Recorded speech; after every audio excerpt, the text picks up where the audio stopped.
everybody. I'm Larry Ridley, and this is the NFL on EA Sports. Two teams will need their quarterbacks to step up and lead their offenses on the gridiron today. It's Manning's Giants going up against Stafford's Lions. For the call, let's send you out to the broadcast booth, where we'll join our commentators, Brandon Godden and Charles Davis. All right, Larry, first opened in 2002. There's a look inside Ford Field here in downtown Detroit. Both teams emerging from the Ford Field tunnels just a short time ago. And, of course, the loudest cheers were reserved for the hometown Lions. They're set to go as they will match up with the New York Giants. Hi again, everybody. Alongside Charles Davis, I'm Brandon Godden. And you know, Charles, as Larry pointed out in the open, got a couple of great quarterbacks set to square off here this afternoon. That ball's probably going to be flying all over the place, isn't it? Oh, without a doubt. And the game has never been more quarterback-centric than it is now. And both of these teams have top-flight signal callers.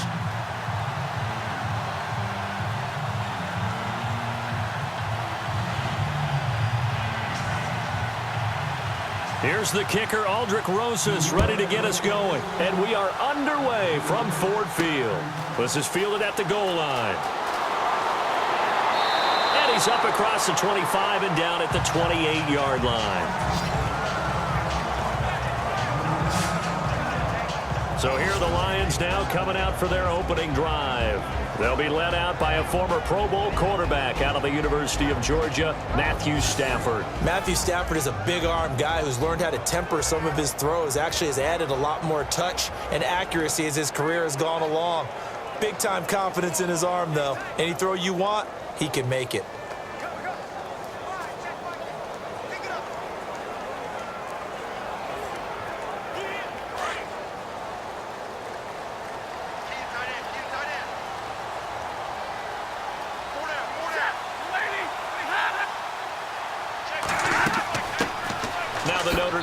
This is Theo Riddick across the 30 to the 31-yard line. 3 yards on the pickup there, and it'll be second down.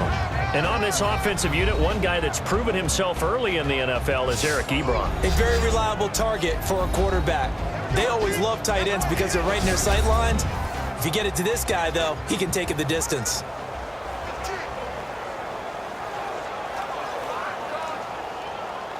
And after the play on the ground, that brings up second down here.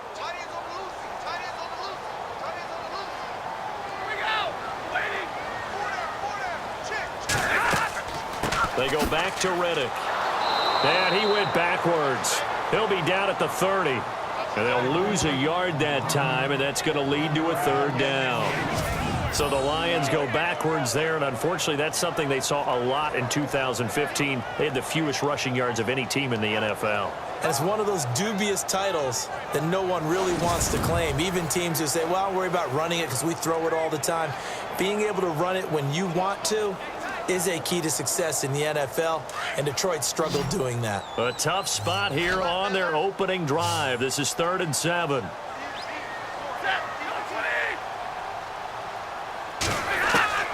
A shotgun snap for Stafford. That'll be taken in there by Kenny Galladay. And he'll be brought down right around the 37.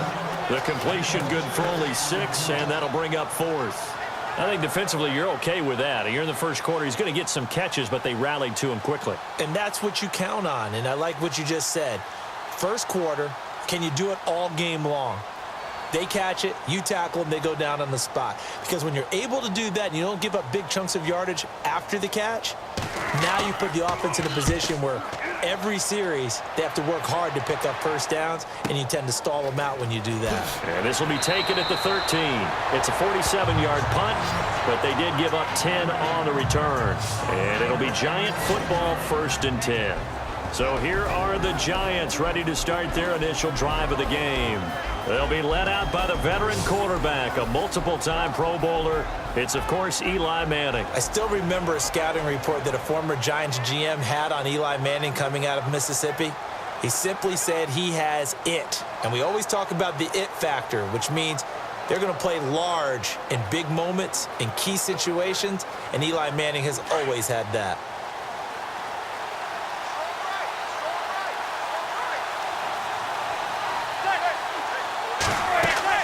They go play action here on first down.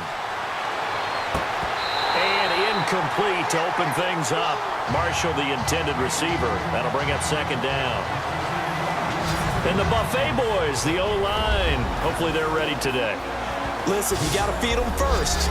But if you do, you usually get a great product out on the field. And when they play well, the quarterback can't wait to feed them afterwards.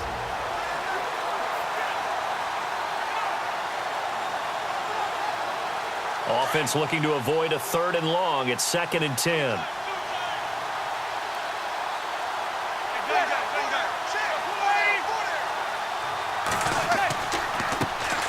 Now a carry here for Orleans Darkwa. And he'll fight forward to about the 27-yard line. Call it about a gain of 3, and they'll be looking at a 3rd and 7 coming up. And now the Lions defensive starters. When you talk about pure speed on the corner, you have to talk about Darius Slay, because this guy in high school, 100-meter, 200-meter state champ, he can flat out run. The thing he's looking to increase, takeaways. Only 7 takeaways in his last 4 seasons. He wants to live up to his nickname, which is Big Play Slay. And on 3rd down, a nickel formation here defensively.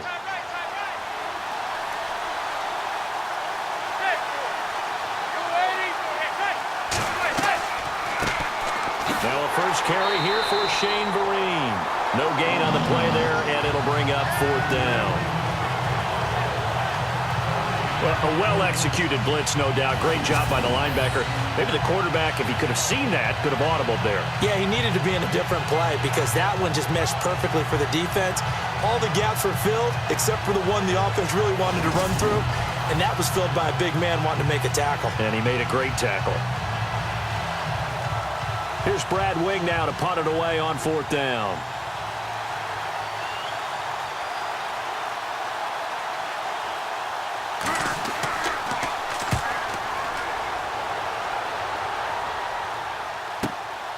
This will be fielded at the 17. That'll be put in the books as a 53-yard punt. And the Lions will take over. So the Lions offense ready to go back out onto the field. And the last drive, the first drive for them, not very good. 3 and out. What do they go to here? Well, you don't look down at your play sheet and say, this is what the problem is. Let's find out who my playmakers are. Get the ball in their hands, and maybe the offense will move a little bit better. Sometimes it's more important to get it to the right people rather than dialing up the right number. Exactly. Or the right play, yeah. That too.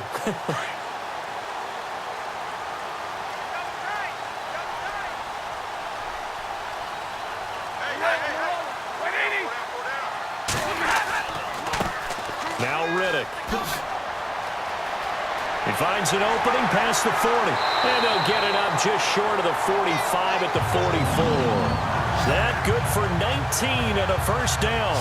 Relatively small sample size, but that's his longest run of the first quarter. Bounced it out to the outside to make it successful. And to get there, you actually need some help. It's not just your pure speed getting to the corner, making sure that the blocking is taken care of inside so the pursuit doesn't get you. And oftentimes, those wide receivers, tight ends that might be flexed out, they've got to control the edge and make sure no one from the outside can spill the play before he gets there.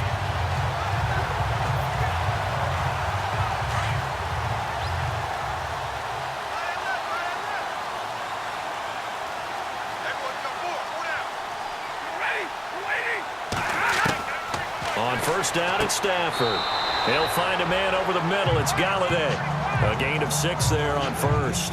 An ex-teammate used to tell me all the time, I hate experienced quarterbacks because no matter what, you really can't hide what you're doing. And I think that right there, he knew right away where the blitz was coming from, where his primary guy was going to be, and he ended up going to a secondary target for a nice game. I was just going to ask you, that wasn't the primary target. He's so good at that, isn't he? I think he knew right away that he wasn't going to get to his primary guy. I think he read that as soon as he got to the line of scrimmage, knew where the pressure was going to come from, and said, I know how to beat that, and that's what he did. Just a yard on the pickup there, and it'll leave him with a 3rd and 3. And this defensive line will be looking to control the point of attack. And that's what they've done throughout this season. This is a terrific unit. They play together very, very well, and they don't permit big plays to happen.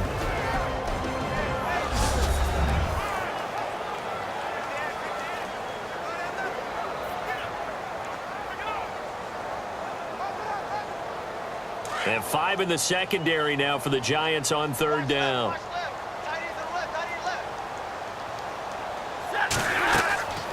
They'll run it now out of the gun. And he's taken down at the 43, but not before picking up the first.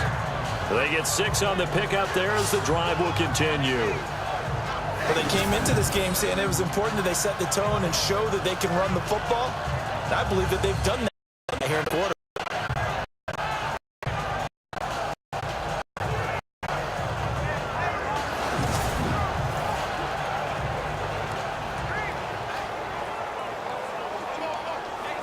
And a new set of downs here after picking up the first on the ground.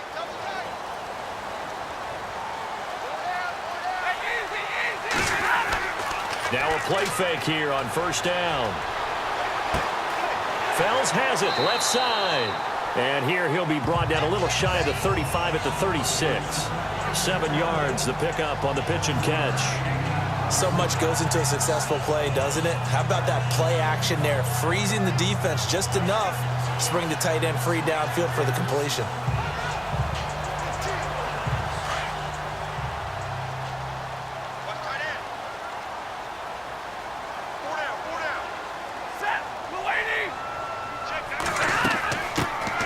On 2nd down now. Green. And he'll lose yardage on the play back at the 37-yard line. It'll be a loss of a yard, and that'll bring up a 3rd down. One thing rookies need to learn at this level, and quick, make a cut, be decisive, and go. Because in college, you could dance around and wait for a hole to open because you're probably a better athlete than most of the guys on the field, but not on the NFL level.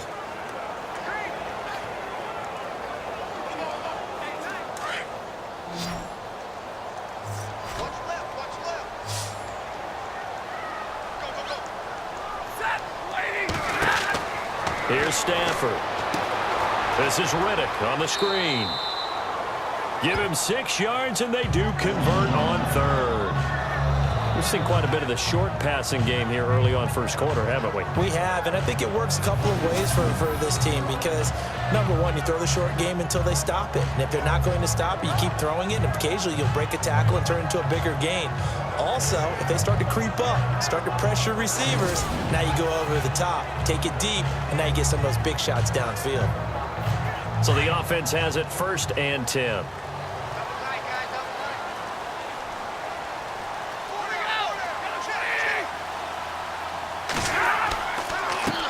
On the ground, it's Riddick. And he'll get about 3 as he's brought down to the 28.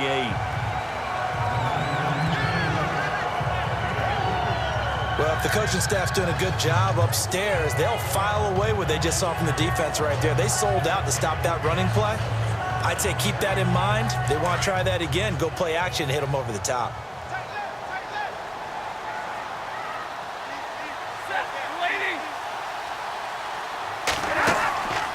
On 2nd down, Green.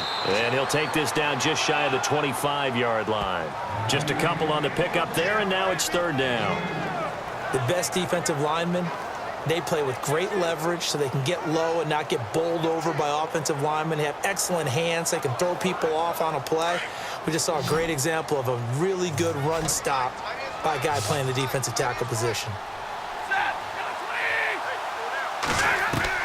From the gun on 3rd down, Stafford. And that is incomplete.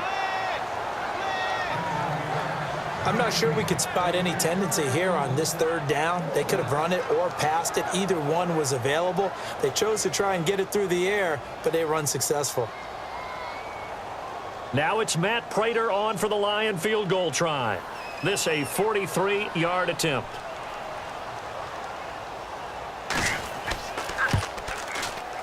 And the 10-year vet knocks it through the goalpost, and the Lions are going to take a 3-0 lead.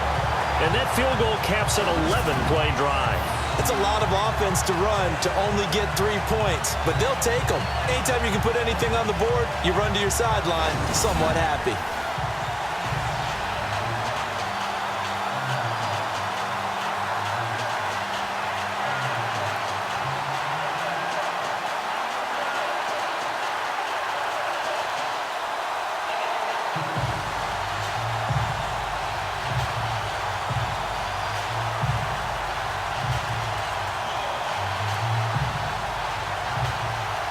It's Martin to do the honors after the made field goal. That's fielded in the end zone. And he won't return this one. He'll go down to a knee, and they'll start at the 25. The Giants offense now gets ready to head back onto the field. And they'll certainly be trying to do better than that first drive where they went 3 and out.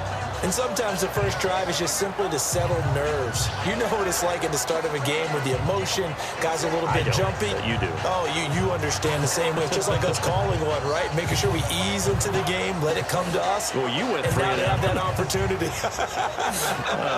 No, you didn't go 3 and out. I went 3 and out on that first drive. I'll try to do better here.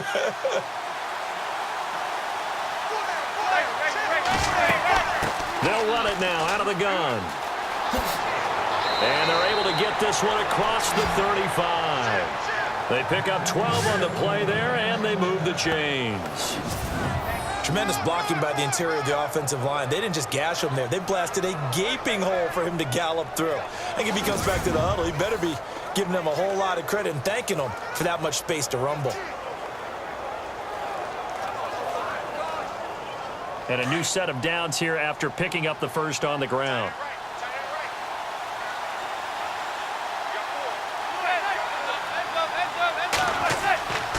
They'll run again now with Darquan. Looking for an opening, not much there. He'll get it to the 39. Give him a couple on the carry there, 2nd and 8.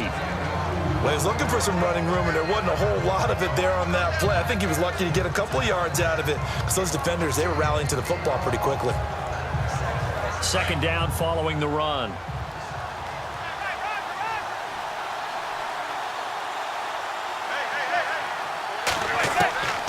Shotgun now for Manning. Looking middle, and it's incomplete. They were trying to get it there to Sterling Shepard. And that takes us from 2nd to 3rd down. I know our vantage point might be a little bit better way up here, but that looked like an ill-advised throw to me. I didn't see anything open, and this play just didn't look right from the beginning. It did not. I thought he might get outside and just chuck it away. Dangerous pass, incomplete.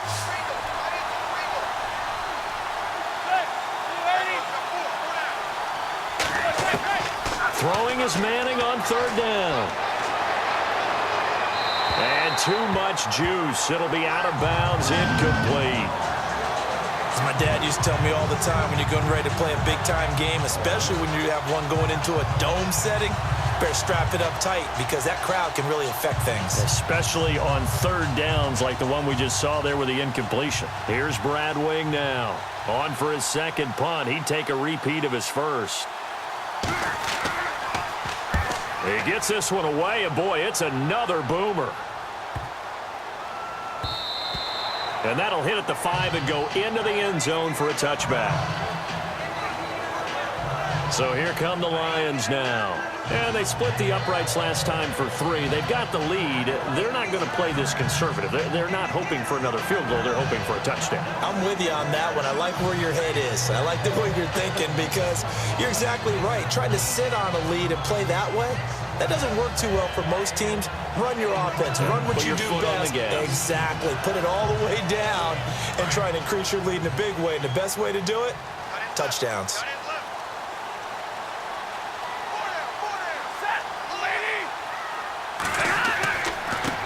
Here's Riddick. And he will lose yardage on the play. Back at his own 19-yard line. It's a loss of a yard there, and now 2nd down. I think there's one element that just keeps increasing on defense in the NFL, and that's speed. They want it at every position, and we just saw there some linebackers who can go sideline to sideline, run past that trash, go past people, and make tackles near the sidelines. Not only near the sideline, but also in the backfield there for the loss. A little bit of ground to make up for the offense as they face a 2nd and 11.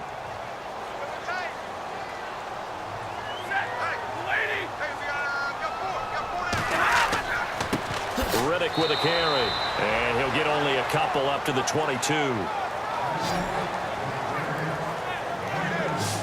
I do know from experience that when you slow down someone's running game, you're now doing the dictating on defense. And guess what? Now you're getting ready to tee off on their quarterback because they have to throw it all the time. But you still have to be alert for the draws and other plays of that nature to make sure you don't get hurt. Throwing on third down, Stafford. And that's going to be too high, out of bounds and incomplete. What I loved about meeting with these coaches before the game is we didn't even have to ask any questions. They told us that they were going to be aggressive and push the ball downfield. They weren't successful on that play, but look for them to try it again later. Here's Sam Martin now as he'll punt it away for the second time.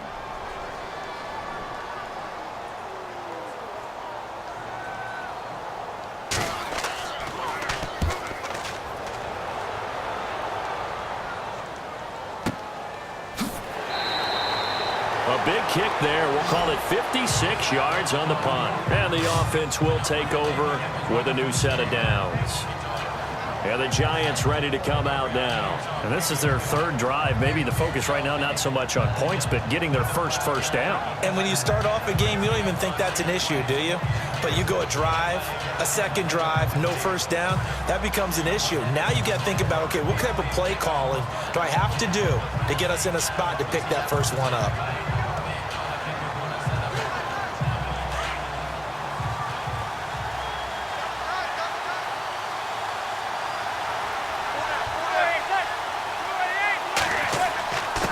Here's Darkwan.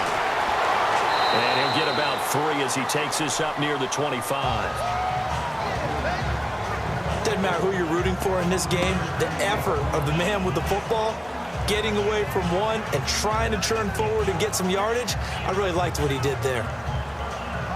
7 yards to go on second down.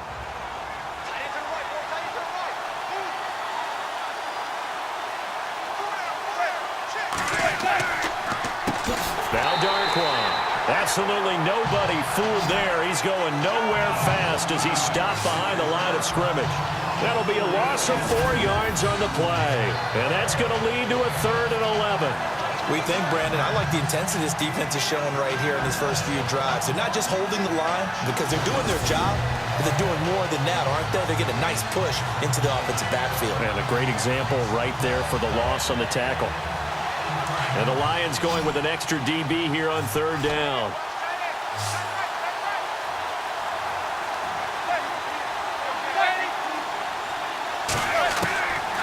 Working from the gun, Manning. Staying on his feet, pushing through the contact. But now he's swallowed up and taken down. Ezekiel Ansah in there to get him for a loss of 9, and that'll lead to 4th down.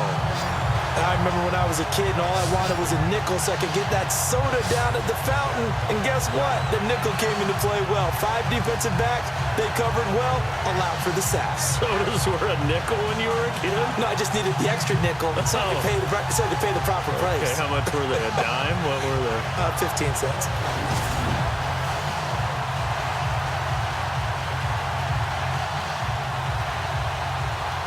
Here's Brad Wing now as the drive goes backwards, so he's on to punt it away. And he's getting a workout here in this first quarter as he gets it away. A big kick that time, 52 yards. And out will come the offense as they take over. Here's the Detroit offense now as they head back out onto the field. And on the last go-around, they really couldn't get anything going. They had to punt from deep inside their own territory, which means you're going to lose the field position battle as a general rule. What they're looking for now is a little more consistency, move the ball at least a few times on offense, get a couple of first downs, and hopefully flip the field. Yeah, just something to build off of. That's what they're looking for here.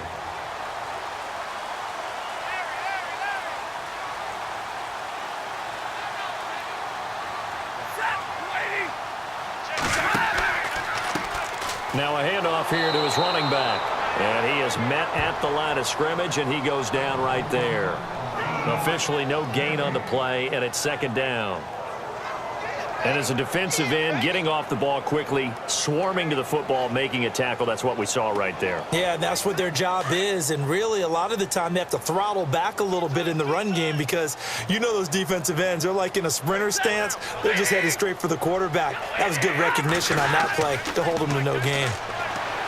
Stafford to the right side to Eric Ebron. And he'll be taken down at the 46-yard line.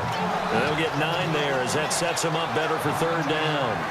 Let's not quibble about the gain there on second down. That was a positive play because that was a take-what-you-can-get situation. Got out to the tight end. Now it gives them a much better opportunity to convert on third down. The Lions on third down, 2 for 5 to this point. They need just a yard here. It's 3rd and 1. And he'll give it here to his running back. And he'll lose yardage on the play back at the 45-yard line. A loss of a yard, and it brings up 4th. And, partner, in a lot of short yardage situations, you'll see the linebackers step up into the gaps, what we call mugging the line of scrimmage, to make sure they take away all spaces, all creases. That one worked really well for them. Now only needed a yard, instead went backwards.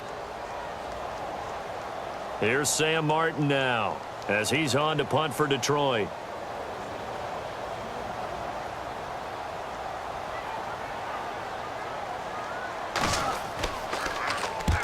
He's been a busy man here in this first half as he gets it away. And a little too much mustard on that one. It hits a couple yards into the end zone. A missed opportunity there maybe to pin him back. Here's the Giant offense now as they get ready to take over here. So far they've had 3 drives, 3 punts. Not good. Not good indeed, because you've got to have something to show for being out on the field. Now sometimes if you have a game where neither side has scored, 3 punts isn't a bad thing. But when you're trying to set the pace, get up on top in a game, you've got to show better offense and find a way to put some points on the board.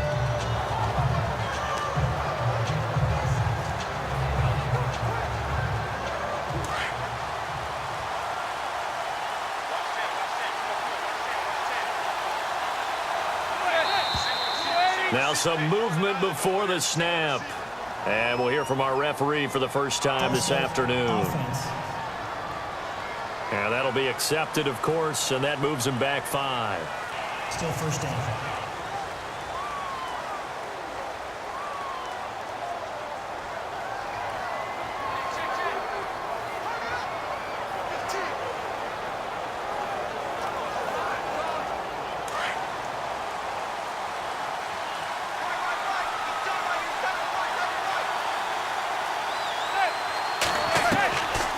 They'll run it now out of the gun. And he'll lose yardage on this one back to the 13. That's going to go as a loss of 2, and it'll be second down. And our statistician, Ben Ramsar, just held up 3 fingers to remind me he now has 3 tackles for a loss only in the first quarter. Well, Ben's got it detailed perfectly. He always gives us the right stats. I'd love to be on the offense's headset right now, because what you're hearing is, can someone please block him? Come up with a scheme, come up with something. Make sure you block him because he's disrupting everything.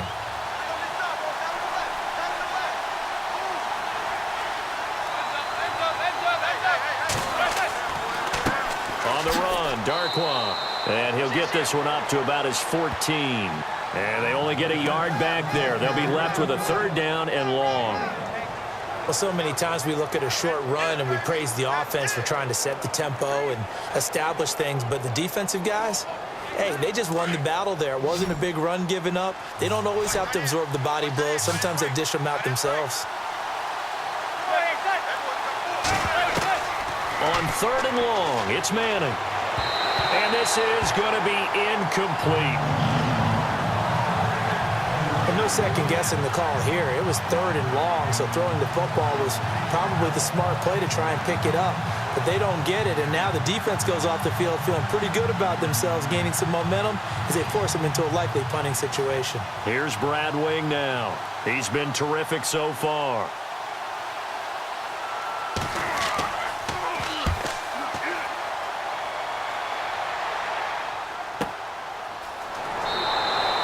Just a 2-yard return there following a punt of 48. And possession will switch hands, 1st and 10. Now the Lions offense, they get ready to head back out there.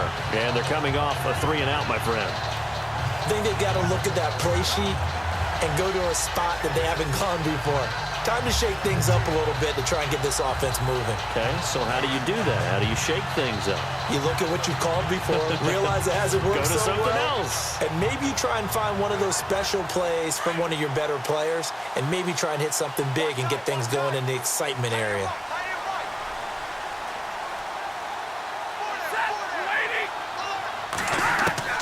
On 1st and 10, Stafford. And his throw's going to be incomplete. He was trying to find Marvin Jones that time. And that'll bring up 2nd down. Sometimes the coverage is so good, no matter what you're doing on offense, you just can't shake anyone free. They try their best to find someone open, but they took away every passing alley, every angle, and shut the play down.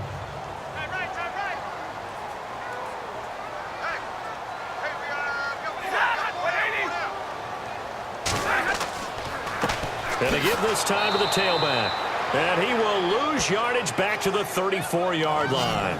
So he loses 3 yards there. Now 3rd down. Wow, that play got shut down in a hurry. As soon as the snap came, you could see defensively they were just closing in. That was going nowhere. Yeah, you count on your offensive line to give you a little bit of space, a little bit of time so you can make a move. There was none there for him. The Lions on 3rd down. They've converted just 2 for 6 thus far. This is going to be 3rd and 13. From the gun, here's Stafford. And this is caught, but I don't think he stayed in bounds. No, he didn't. It's incomplete. The throw took him past the boundary, and it's 4th. 3rd down, he tried to stay in bounds, did all he could. He caught it, but was led a little bit too far. Yeah, and that's always difficult, isn't it? Because you know half of your body is trying to stay behind while the other half is reaching out, trying to catch the football. The top half worked. It was the bottom half that was in question. And here now the punter, Martin, booming this one away. Yeah, he was looking for the checkup bounce, didn't get it. That scoots all the way into the end zone now for a touchback.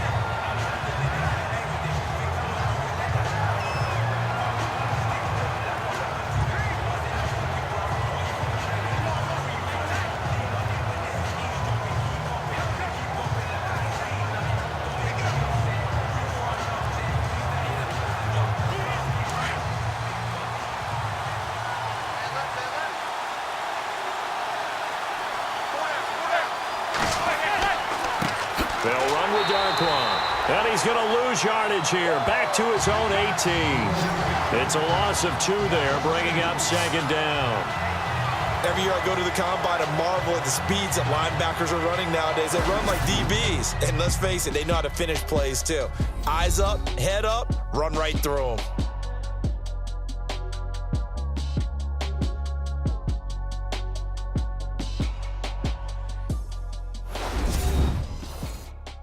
The NFL on EA Sports is presented by Snickers. You're not you when you're hungry. Snickers satisfies. Alongside Charles Davis, I'm Brandon Gaudin, and it's the Giants with the football here as we begin quarter number 2. But they face a 2nd and long to start things out.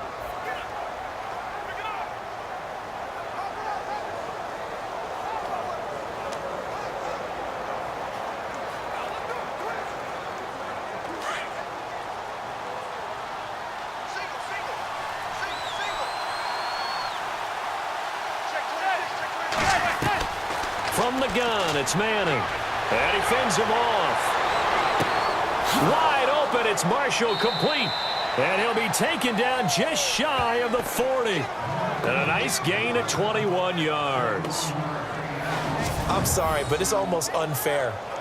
Brandon Marshall can make so many plays, but even when you think he's covered, he's not. No, he's really not. He uncovers and makes a play on you and picks up good yardage in doing so.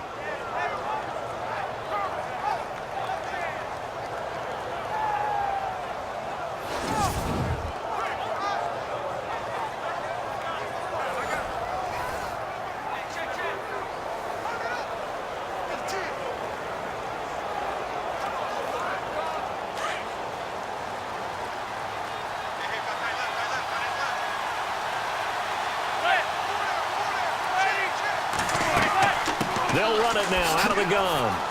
And he takes this up right near the 45-yard line. It's a 6-yard pickup, and it gets him to 2nd and 4.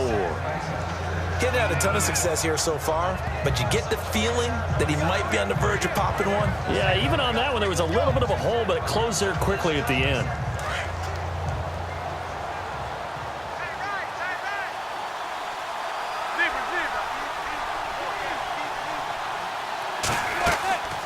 They'll run it now out of the gun.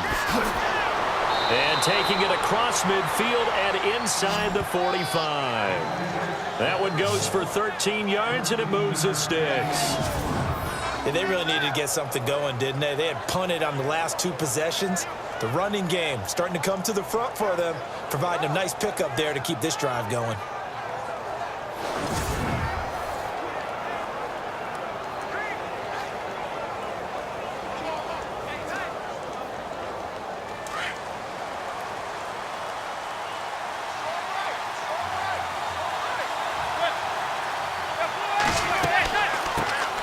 A first carry for the Clemson man, Wayne Gallman. And very little there. He might have gotten a yard. Yeah, I think he got a yard to the 41. Nice job by that defensive front there to hold him to a short gain on first down. Well played, I must say. Yeah, only getting 1 yard. There was no room to run.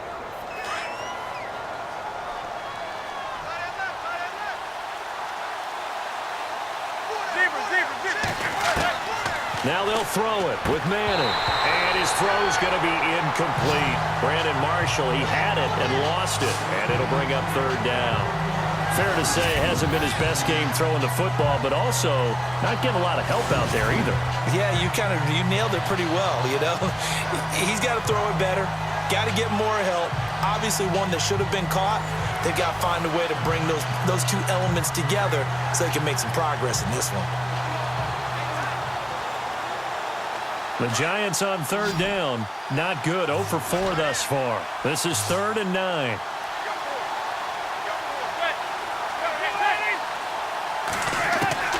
Operating from the gun. Manning muscles by at the 25. And he's got a man open. That's Marshall. And he will take it on in for a Giant touchdown. Brandon Marshall, 41 yards. And the Giants are in for 6. And correct me if I'm wrong, that was just a simple fly route, wasn't it? No, there's nothing to correct at all. You've got it down pat. And I just remember as a player, and I'd be in practice sessions, and I'd hear 9 from the receivers. That meant fly route, go. Uh-oh, look out. That was the 9, and he just kept going all the way into the end zone for the touchdown. Aldrich Rosas on for the extra point. And this is up and good to make it 7-3.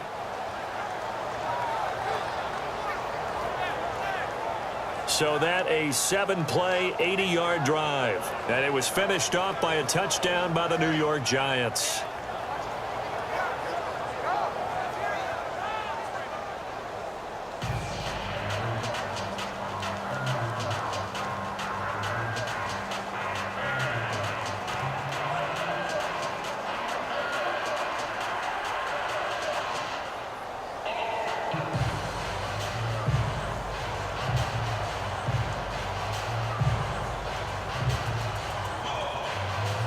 Rosas now to kick this one away. This is taken at his 4.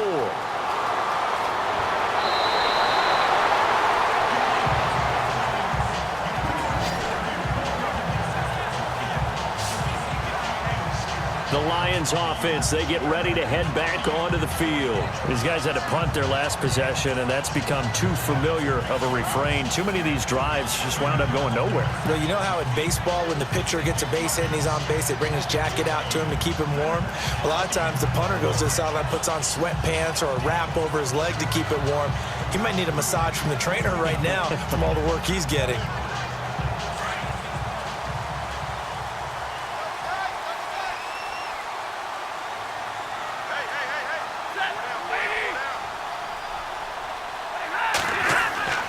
Stafford on first down. Ebron caught left side. 23 yards on the play. There are so many things to watch for when you play defense. and reading your keys. You always hear about that, and having your eyes in the right place. Sometimes your eyes can fool you. How about that play action there? It sprang the big guy, didn't it? Able to dump it over the top to him.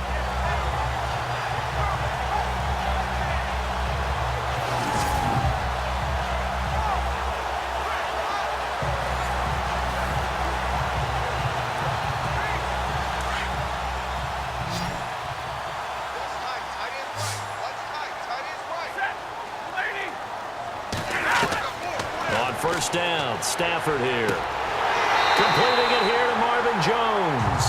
And they're able to get this one past the 30 down to the 25. It's a pickup of 16 there, and it'll lead to a new set of downs. And now the passing game here in the second quarter starting to heat up a little bit. Don't you feel the rhythm starting to happen, right? You see it. Now the confidence is starting to rise. I think now as a play caller, because that has happened, you lean on it a little bit more. You don't go totally away from running the football, but you do say, guess what? We can throw it. We can throw it well with a whole lot of confidence.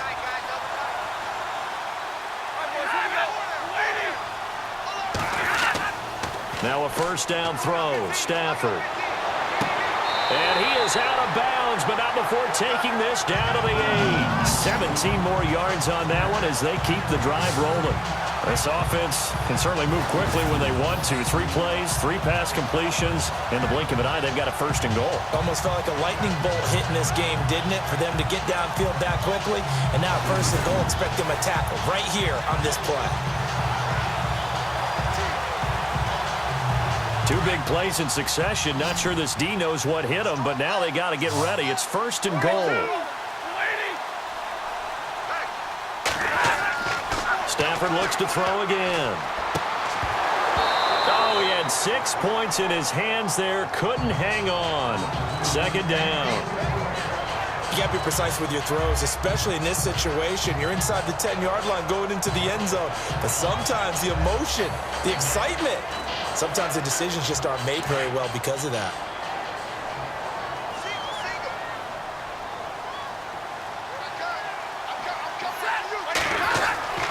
To the air again, Stafford. The quick slant caught, and he takes this one in for a Lions touchdown. Golden Tate from 8 yards out, and the Lions are in for 6.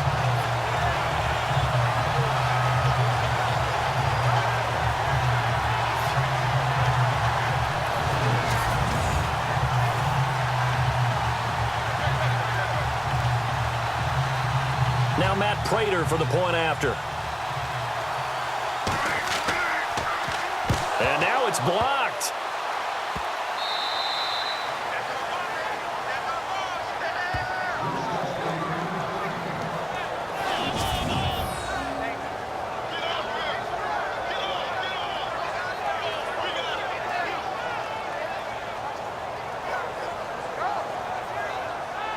So that drive spanned 5 plays. And the end result, a Detroit touchdown.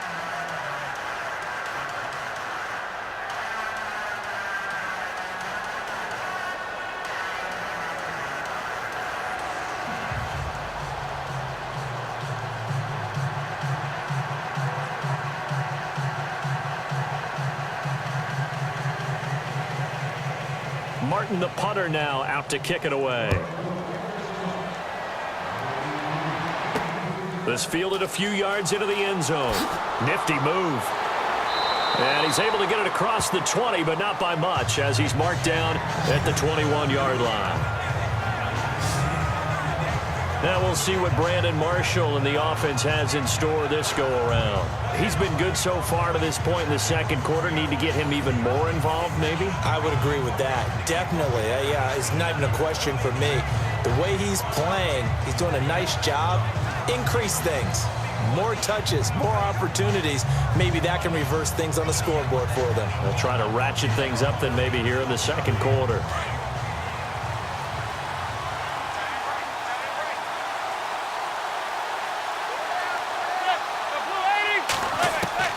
Throwing on first down is Manning. And unable to connect on the long pass. It falls down incomplete. The best receivers we know always tease their quarterbacks that, hey, no matter what you do, you cannot overthrow me. Well, guess what? That's exactly what happened on that play. Normally, they time it up pretty well, but on that one, he just overshot him.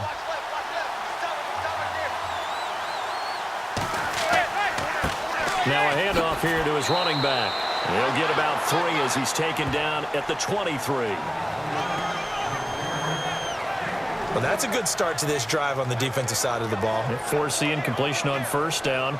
Then you're able to shut down the running play on second. Yeah, I wouldn't be surprised now. A little bit of pressure going at the quarterback in an expected passing situation. The Giants on third down. Just 1 for 5 to this point. This is 3rd and 7. From the gun, Manning. And that's complete to the right side. It's Marshall. And down he goes, but the stiff arm utilized effectively there, and it helps him move the sticks. They call it a gain of 19, and it moves the chains. He's such a good route runner. Shows it there on third down. Very proficient and a good pass. And you know what I've observed over the years in the NFL? The better a route runner you are, the more confidence your guy's going to have in you to go to you in important times because he can trust you being in the right spot, and they connected there and picked up a first down.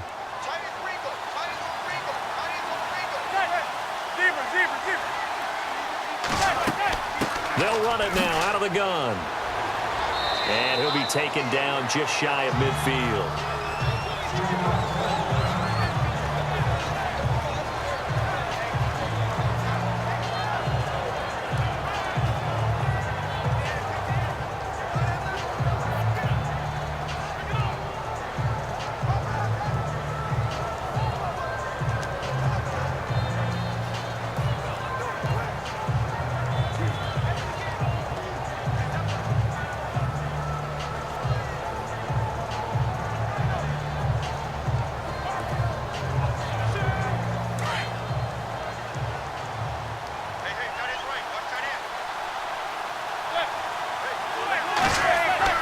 Manning to throw on second down. His throw incomplete. He was looking for Odell Beckham that time. And it's 3rd and 4. Had an open man that time, but ended up putting a little too much heat on it, don't you think, partner? Absolutely. Just needed a touch more air under it. Instead, he fired an absolute bullet. The Giants on third down. They've converted just 2 for 6 thus far. This is 3rd and 4. Operating from the gun, Manning. And incomplete. The contact made the ball roam free and brings up 4th down.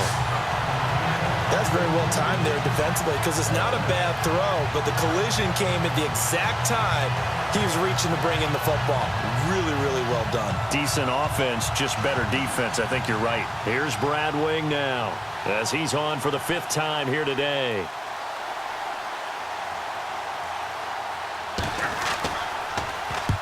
And he gets it away, a directional kick going toward the sideline. And this will be up to the ruling of the side judge here.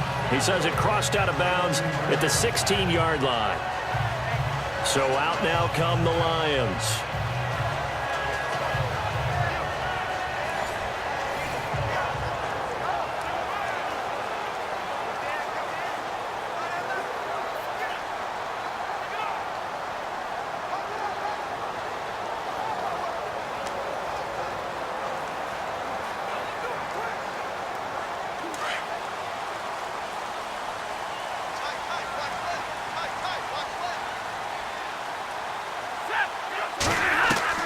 On 1st and 10, Stafford, and they can't get the long connection as it falls incomplete.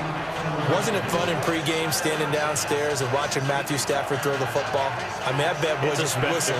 He can just rock it. It just whistled by us, didn't it? But what is the one knock on him?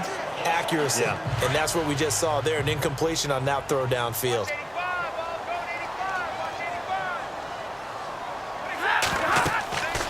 Second and 10, Stafford again. Now they go screen. It's complete. And he'll be a couple yards shy of the 20 at the 18. Give him 3 on the screen. He couldn't break free, and it's 3rd down. So many things have to come together just right for a screen pass to break for big yardage. The blocking, the timing of the pass to the runner, Everything has to fit together just right. But on that play, the defense was able to disrupt things and hold it to a short game.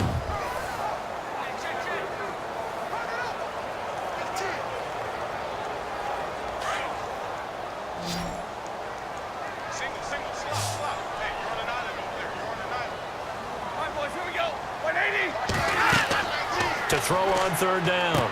Stafford, they'll try and set up the screen. It's complete. And he's able to pick up the first before he's taken down at the 27. 8 yards on the pickup there, and it moves the sticks. That's exactly what Detroit wants to do with Theo Riddick. Find a way to get him the ball on third down out of the backfield.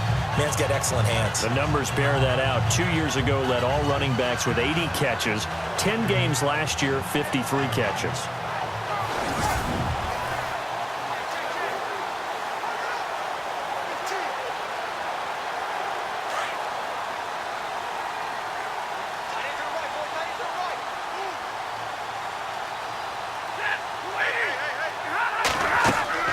They'll run it now out of the gun. And he's going to lose yards. They take him down at the 26. That's going to go as a loss of a yard, and it'll be second down. That goes down as a loss against his rushing stats. But really, should he have to absorb that one? He had no chance on that play before they overwhelmed him. Pretty much on top of him before he could take his first step.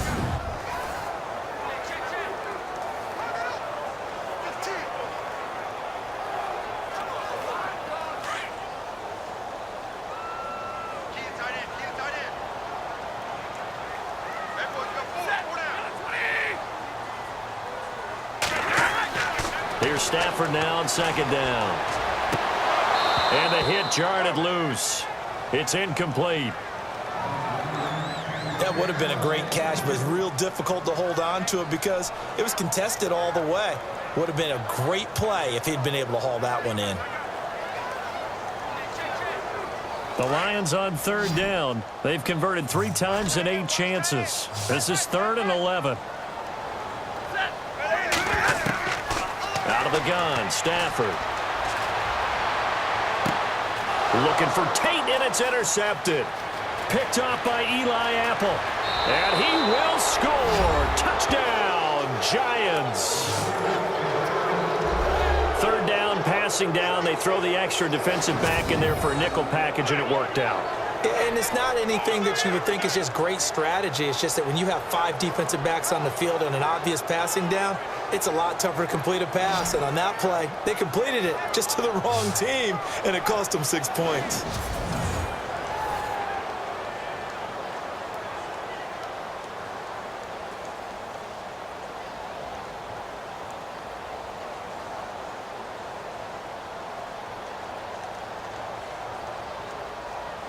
Rosas now to add the PAT. And the lead is up to 5.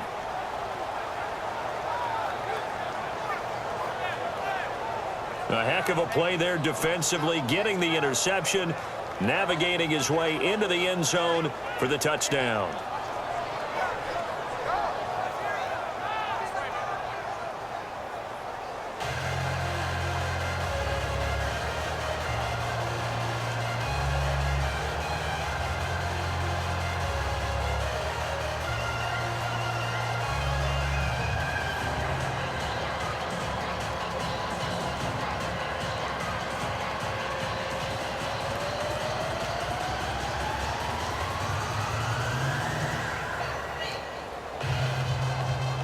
So they throw the pick six. They'll get another shot at it now as this one's in the air.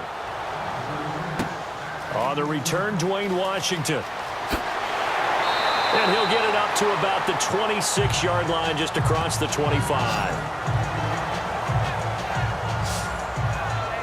Here comes Matthew Stafford now to lead his offense back out there. He's had a solid start to this game, but bottom line is they're losing, so he doesn't care about his stats. He just wants to right the ship on the scoreboard. He wants to actually increase his stats because he feels like if he does, that means things will get better for his team, maybe get them back into the ball game or into the lead.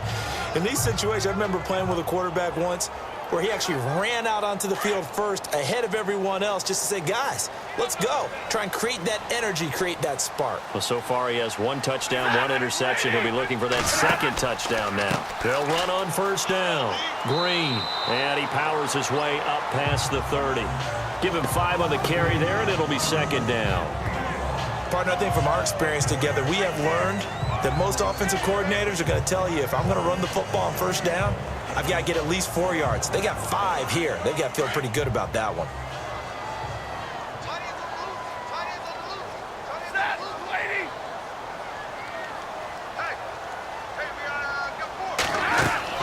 On second down, here's Stafford.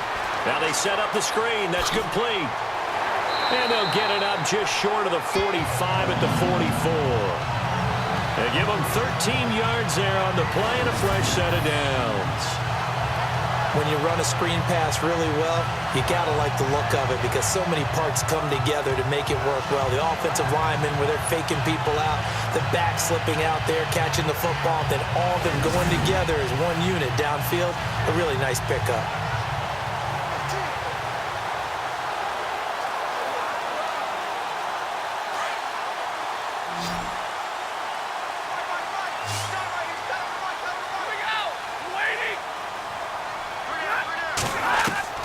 On first down at Stafford. The left side completion to Jones. And he's able to get this one out closer to midfield across the 45. That throw good for 4. It's second down. And when you're playing a quarterback with some experience and some moxie, you enter the danger zone when you decide to blitz him because if he's able to diagnose as he did on that play, he can hurt you downfield. He reads defenses so well, doesn't he? He really does, and the best part about that play for him, I don't think that was his primary target. I don't think so either. I think he had the read, figured out where the blitz was coming from, and went to a secondary target for a really nice gain. And this one goes nowhere. Losing yardage on the play back at the 46. Well, that play was doomed right from the start. He just about ran into every defender on that one, didn't he? It felt like everyone got a piece of that tackle.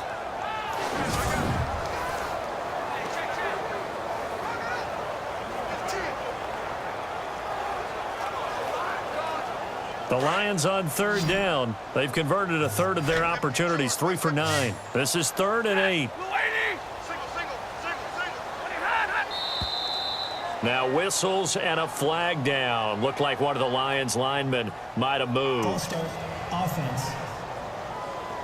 They expect this from the visiting team when playing indoors, but not the home team. They're supposed to get all the advantages, right? The home crowd's supposed to help them. They forgot where they were, perhaps.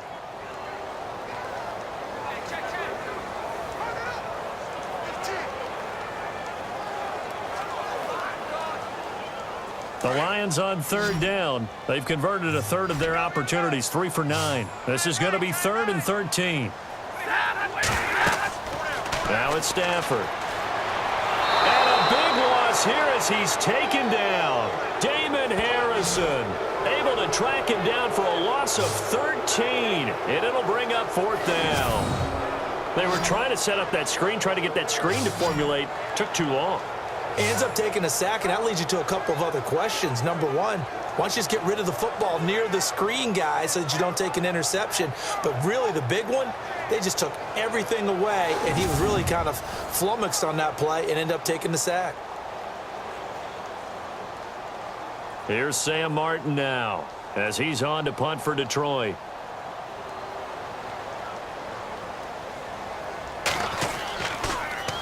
And he deserves a bronze leg as he gets this one away. This is taken at the 15. And that's going to go in the books as a 55-yard punt. Well done. And it'll be Giant football, 1st and 10.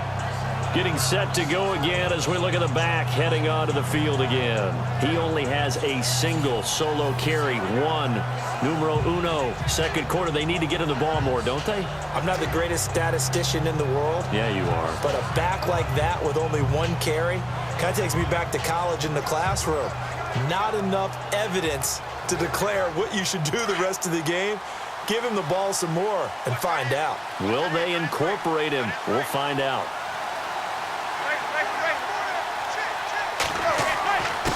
And he'll give it here to his running back. And he'll be brought down here at the 28. Calling a gain of 4 on first, and that'll make it second down. Tough running there. That's a hard-earned 4 yards. Yeah, those are the unsung kind of runs. They don't fill up the stat sheet, but they do set you up in good position on second down.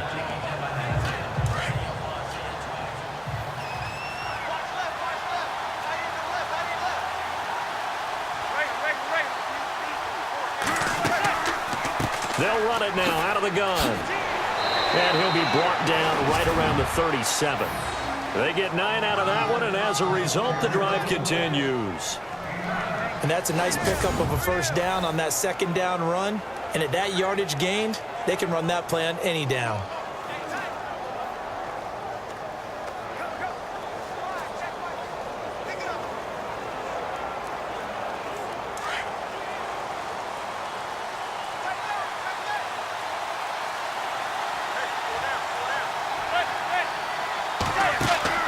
They go play action here on first down. To Shepard, complete over the middle. And he's taken down, but not before he gets this into enemy territory across the 40. That one goes for 24 yards. Never make the mistake that the slot receivers, especially the little guys like we're watching here, are just quicker than fast. A lot of them combine quickness and speed, and they catch a lot of footballs, as we just saw there.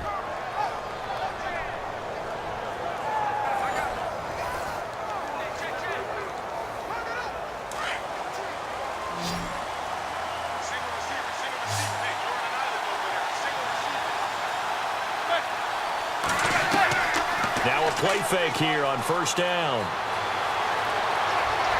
And his pass incomplete. Let's face it, you can run the route tree as many times as you want, get in sync, practice it, do all those things. But once you get to game speed, it doesn't always time up quite that well. That one goes incomplete. Second down following the incompletion.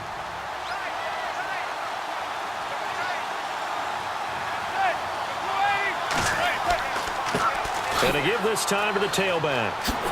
And brought down, but not before they're inside the 25. A really nice pickup of 14 yards, and it moves the sticks. Now, this is an example of breaking down a defense, because on a lot of these runs, he's getting past the point of attack, and guess what he's doing? Forcing the secondary guys to have to make a lot of tackles.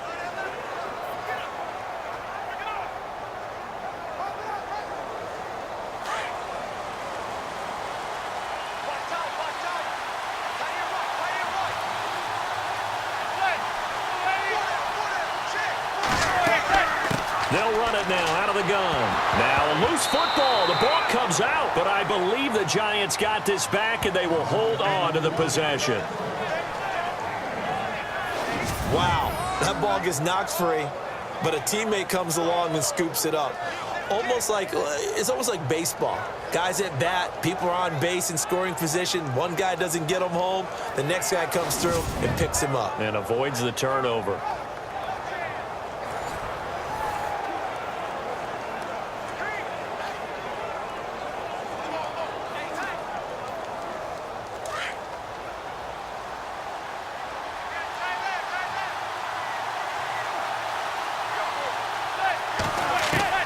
Manning to throw on second down. Open man right side is Ingram. And out of bounds right around the 20. Only 3 yards on the catch. It's third down. I think it's okay there. They didn't get a whole lot on that play, but it's nice to have a safety valve that's built like this guy. Big target, guy you can spot pretty easily. Put it on him when your other targets aren't open. The Giants on third down, lacking much success, just 2 for 7 to this point. This will be 3rd and 6.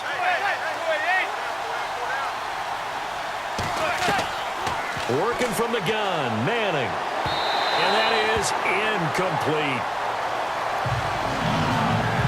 I think that was a good job there defensively. They did allow him to drive all the way downfield, but once they got their backs to the goal line, they really turned up the pressure. Yeah, they let him get all the way down here. Now the field shrinks. They've struggled to convert, and that last incompletion brings up 4th.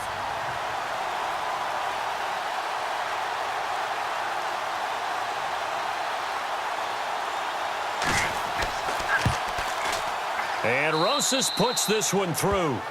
And high fives for that one as that drive ends in 3. So the scoring drive encompasses 9 plays, but the net gain, 3 points. And you're going to have drives like that in this league. Sometimes you just got to take the 3 and move on.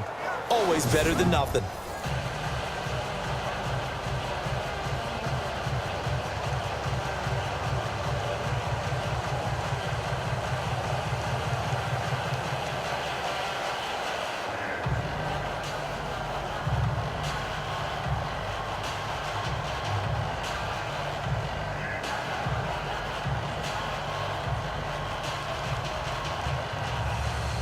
After the field goal, here's Rosas to kick it away.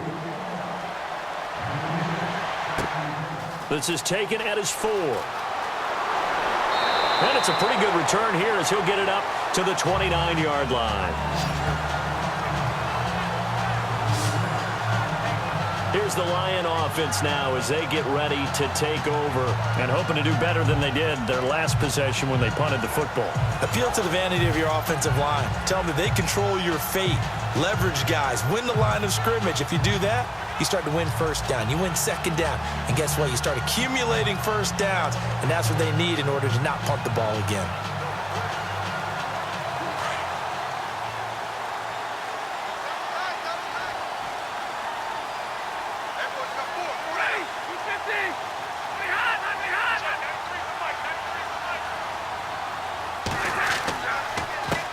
They run the counter now on first down. And they take him down, losing yardage back at the 27. It's a loss of a yard there, and now second down. He came out ready to play. That's 3 tackles for a loss, Charles. We're only in the second quarter. And that's problematic for the guys trying to run offense because that means he's got a pretty good idea of what they're doing and is actually beating them to the point of attack and making those plays. You might have to think about some misdirection or something to try and get him away from the ball.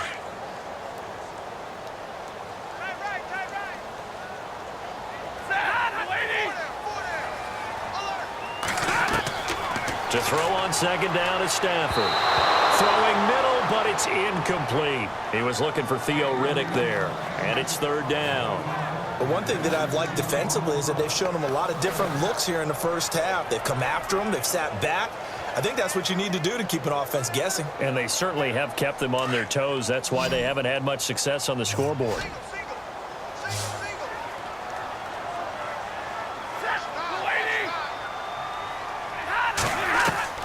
Throwing on third down, Stafford. He hits Riddick underneath. They'll get 11, but still a little short. Fourth down. A short game that doesn't get them the first down brings up a fourth down situation. Really nice job defensively. They knew where the sticks were. They got the stop before it. Here's Sam Martin now as they're forced to kick for the 6th time today.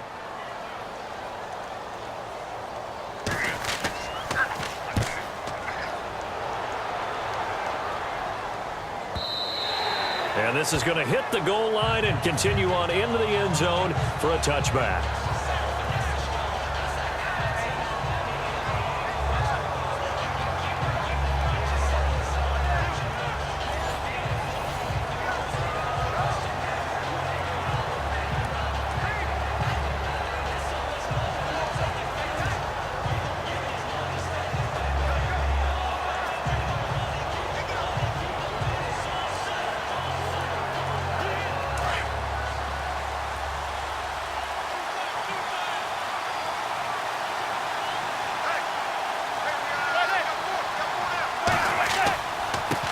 Now a handoff here to his running back.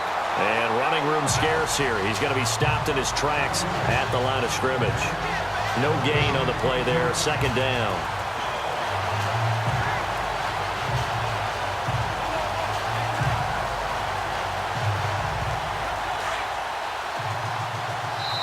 Two minutes remain here in the first half. We'll come back to Ford Field after this.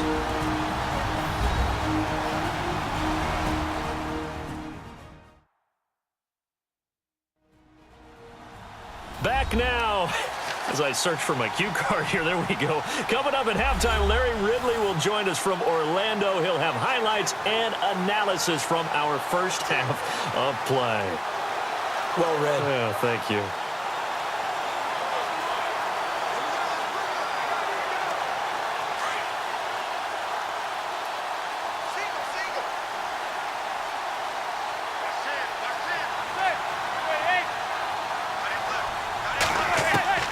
On second down, here's Manning. Out to the flat. That's complete to his running back.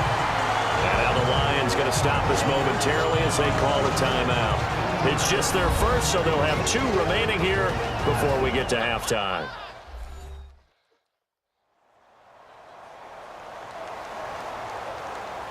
So the defense had a chance to catch their breath, and now they're back out and ready.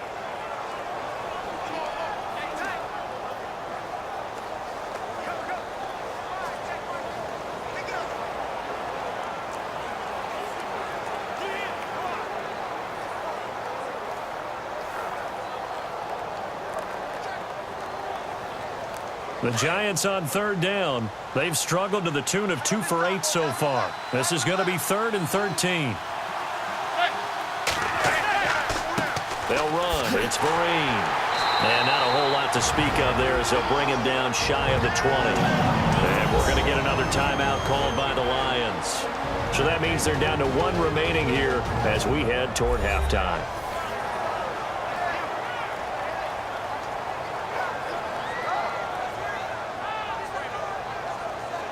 All right, so the timeout over and all 11 men back out onto the field for the defense.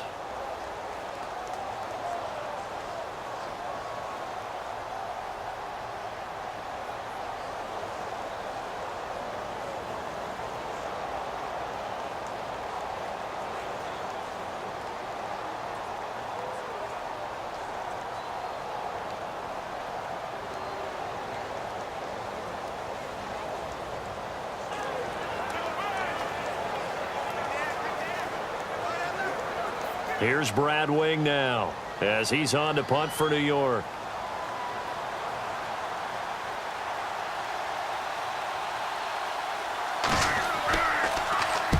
Averaging over 50 yards a punt so far as this one's away.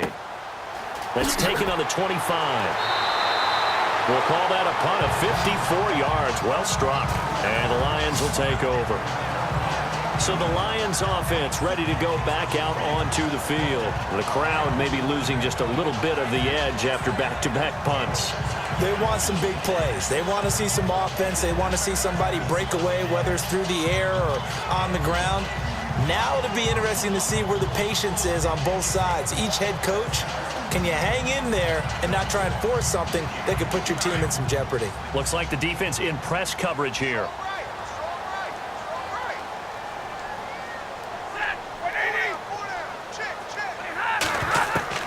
On 1st and 10, Stafford. And it pops free. The collision there jarred the ball loose and brings up 2nd down. I hope I don't sound too rah-rah on that one, but that's the exact right throw. Either your receiver gets it or no one gets it. Give him a lot of credit for being really precise with it. Got rid of it. No one got it.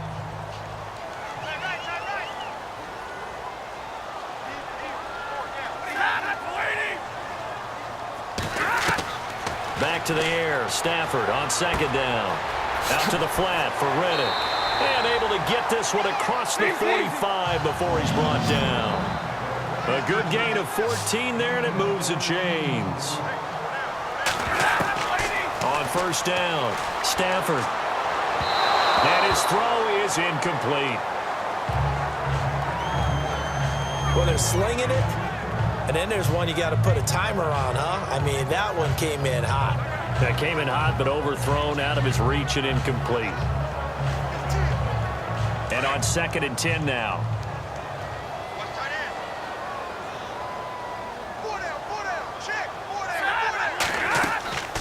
They'll run it now out of the gun. And nowhere really to go there. He'll take this up just shy of midfield. Only a yard of the pickup there, so it leaves them needing a conversion here on 3rd and a tough 9. They'll run it now out of the gun. And oh, he's going to be brought down by the face mask. Here come the flags. This is going to get him a 1st down. Personal foul. Face mask. Defense. So that flag will cost him 15. And it doesn't matter anymore how you get the face mask. Any part of it, that's going to be 15 yards.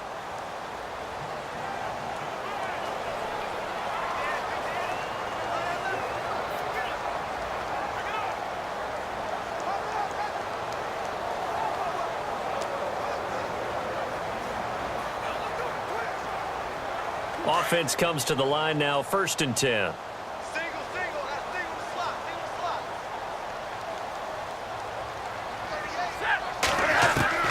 From the gun, here's Stafford. Throw left side complete. It's Jones. And he'll be a little shy of the 25 here at the 26-yard line. 7 yards, the pickup on the pitch and catch. In recent years, the slot receivers really gained stature in the NFL because they can do so many things. Yes, they can line up wide like your normal wide receiver, but to have that kind of courage and toughness to run routes in the middle of the field and become dependable targets for their quarterbacks and move the sticks, those guys are worth their weight in gold. On 2nd down now, Green down to the 25.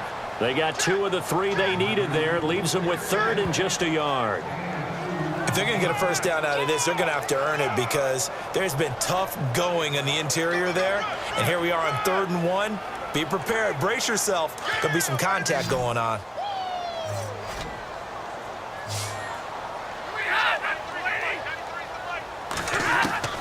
Stafford looking to throw on 3rd and 1. He's going to flip that out to the flat. It's complete. Now whistles and a timeout with 3 seconds left in the first half.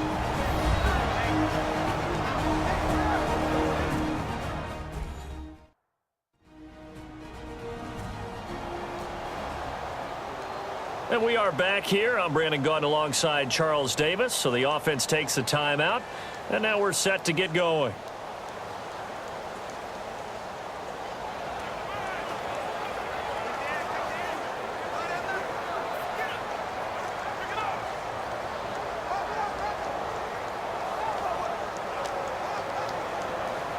So 3 seconds here remain in the half. On is the field goal unit to see about getting 3 points. He hit his first one. This from 44 yards out now. And Prater's kick is on the money. It's good. So we come upon halftime here with the visiting Giants out on top. As we'll send you down to Orlando where Larry Ridley has our EA Sports Halftime Report. Larry? Thanks, Brandon, and welcome to our EA Halftime Report. I'm Larry Ridley. The Lions haven't played their best football and trail because of it. The Giants have looked good on the road and will just try to keep the ball rolling in the second half. All right, let's get straight to it. Here's some highlights from the first half. Giants still on the field. Quick pass, and Brandon Marshall gets the pass. And it leads to a touchdown. The lead grows to 4. 1st and 10. The quick pass and completion is made, and he'll be tackled at the 41-yard line. Lions now later on the drive. The pass will be completed into coverage, and this 5-play drive goes for a touchdown. Lions up now by 2. Lions have the football midway through the second. The pass ends up being picked off. Giants would then turn it around for the TD. They go ahead by 5. Lions have it late in the second. Stafford's got the completion out of the gun, and he'll be tackled at their own 48-yard line.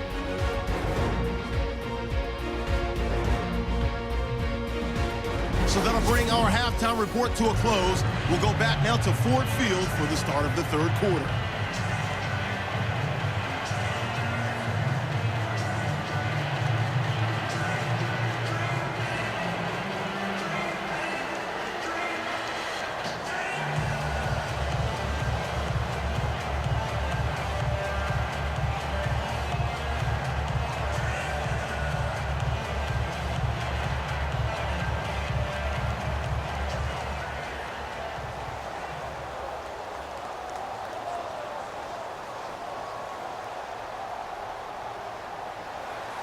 So both teams have their marching orders, and we'll get going again here in quarter number 3. This fielded at the 2. And a nice return sets them up pretty good here at the 30-yard line. The Giants offense now, they get ready to head back on the field. I would say they went 3 and out last time, but actually they didn't even get to 3 and out. Still a strange decision to us here in the booth. Yeah, let's hope they don't go 1 and out, but maybe, possibly, let's try and think with them here.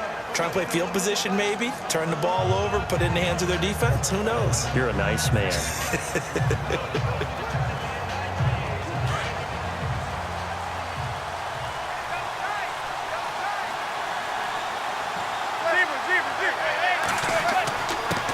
And he'll give it here to his running back. And able to get this one across the 45 before he's brought down. He goes for 18 there as the drive will continue. Well, that's the desired outcome coming out here in the second half of being able to run the football and establish a little bit of pace and maybe even a bit of dominance at the line of scrimmage. And they want that to continue. Way too early to think about this being ball control time. But the way they're running it, you got to think they may want to continue that and see if they can go ahead and grind their opponents into submission. They'll run it now out of the gun. And now running right through it. A solid run on first down. Gain of 7 leaves them with a 2nd and 3. They're trying to show that they can run the ball and protect this lead. Give it to the backs, play a little bit of keep away, don't you think? And that's probably a good philosophy at this point, going to make that defense stand up and stop them.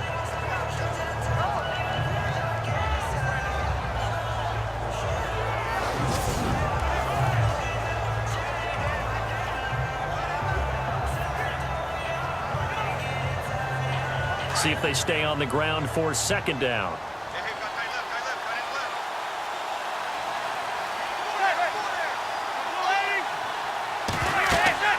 They'll run it now out of the gun. And this time he's able to take it down to the 42. Give him 3 yards and a fresh set of downs. So many teams want to throw the ball in this situation nowadays, but I love watching a team that has enough confidence to go ahead and run the football in that situation. That's almost a tendency breaker.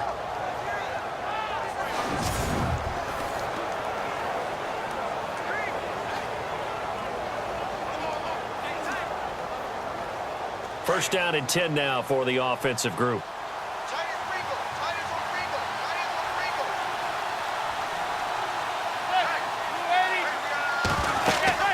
They'll run it now out of the gun. And able to push his way forward here for a good little gain. It's a pickup of 4, and it'll bring up 2nd down. Looks like they're establishing a pretty good pattern here because they've been very heavy in the running game on the last 4 plays. Yeah, you took the words right out of my mouth. So far, 4 plays in this drive, all 4 on the ground. And after the play on the ground, that brings up 2nd down here.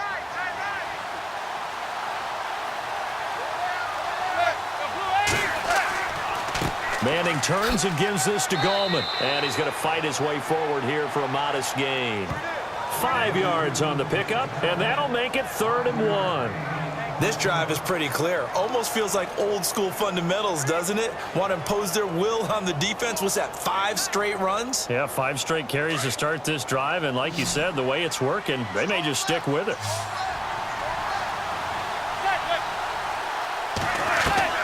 Manning to throw on 3rd and 1. He finds Beckham complete. And he will have the first before he's brought down right on the chalk of the 20. Manning able to find OBJ there for a Giants first down. Well, we always hear about the connections some quarterbacks have with certain receivers. I think this guy has a connection with just about everyone. Didn't mind throwing it in there against double coverage to him. Shows some confidence, supreme confidence. Big-time confidence that he would make the play for him, and he did.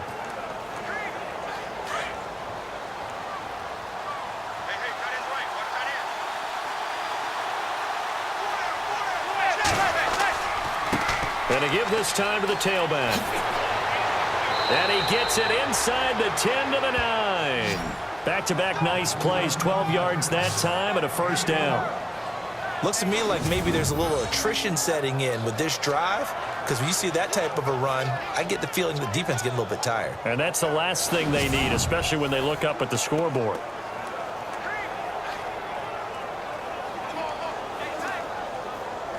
Offense walks to the line for play number 7 of the drive.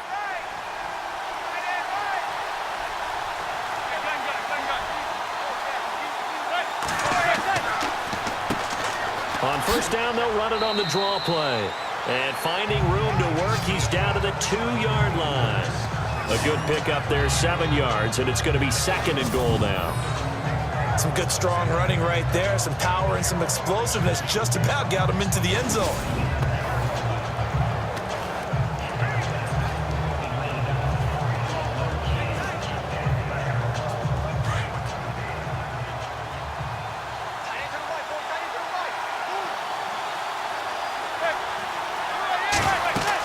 They'll try to pound it in with Goldman. And the second wave of tacklers is going to get him as they stop him behind the line. They'll lose a yard, and it brings up 3rd. His path became similar to almost running a stretch play, didn't it? Trying to find a crease, anywhere to put his foot in the ground and cut back. It just never materialized.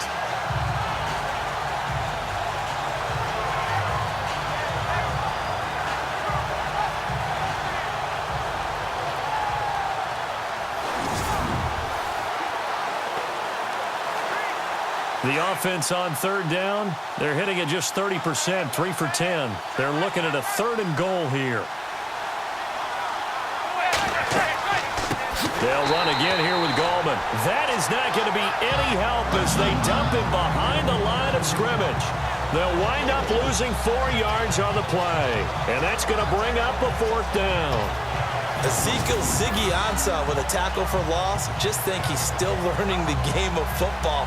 Didn't play a heck of a lot of it in his native country, and at BYU was just scratching the surface before he hit the NFL. Yeah, from Ghana, where he really liked soccer and basketball, but football's okay for him, right? Yeah, I think it's worked out very well. Drafted on potential, he's realizing it here. And the kick by Rosas is good. And that'll push the lead up to 8. So the drive takes him inside the 10, but it ends with just 3. And a nice job defensively to rise up and make sure they didn't get in.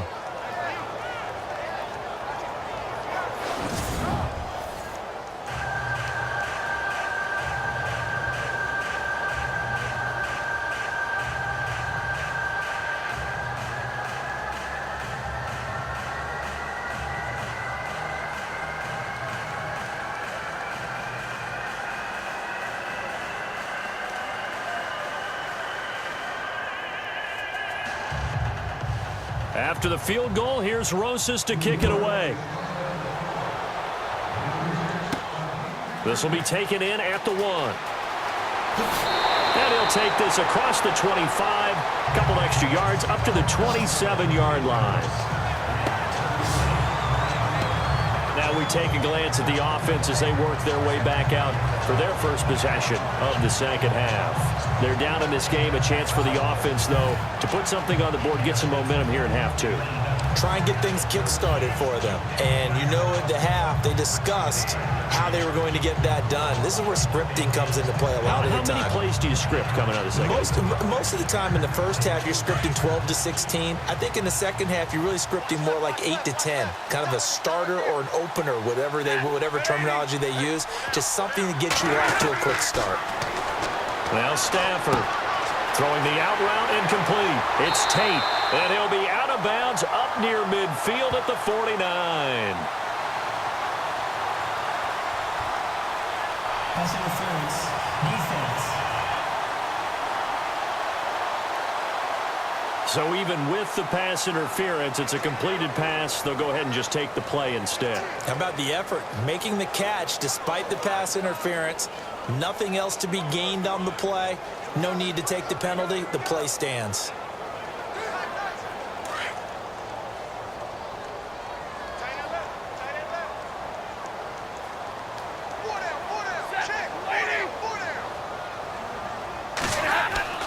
Now a first down throw. Stafford. And seeing no options, he just tosses this one away incomplete. Now that'll bring up second down.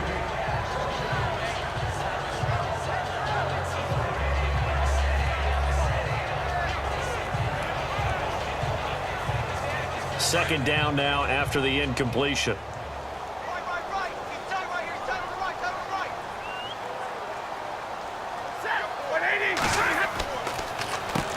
Now they'll run on the draw. Takes to midfield, but no further. Just a yard there. Sometimes with the running game, you've just got to stick with it. Look, it's the third quarter, no time to panic. But that also doesn't mean you just do it the same way you've been doing it the entire ball game. Maybe change up some blocking assignments or run a few different plays, but stay with the overall essence of the running game.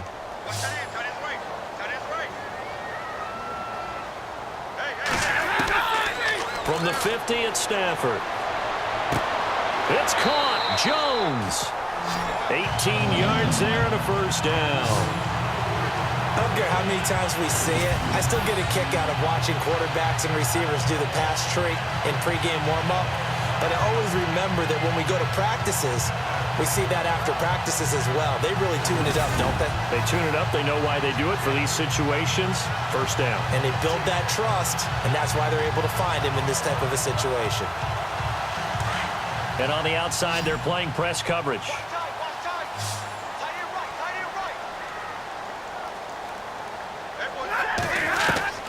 Stafford on first down. It's brought in left side by Tate. And he'll go down here right around the 23-yard line. Give him 9 there on the first down completion. And there's Golden Tate doing exactly what he does well. Extra yards after the catch. Exactly. To your point, among wide receivers, no one had more yards after the catch than Tate last year at 635.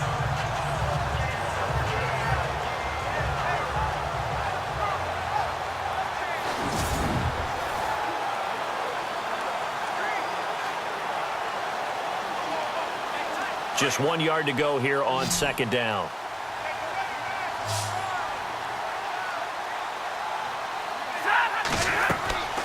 Here's Stafford. This is Riddick on the screen. And he'll get it down this time to the 17. It's a pickup of 6 and good enough to move the chains. For a second there, I thought that might break big. Screen pass. Looked like it was coming together. Looked like there was an opening. Still, ended up with a solid game.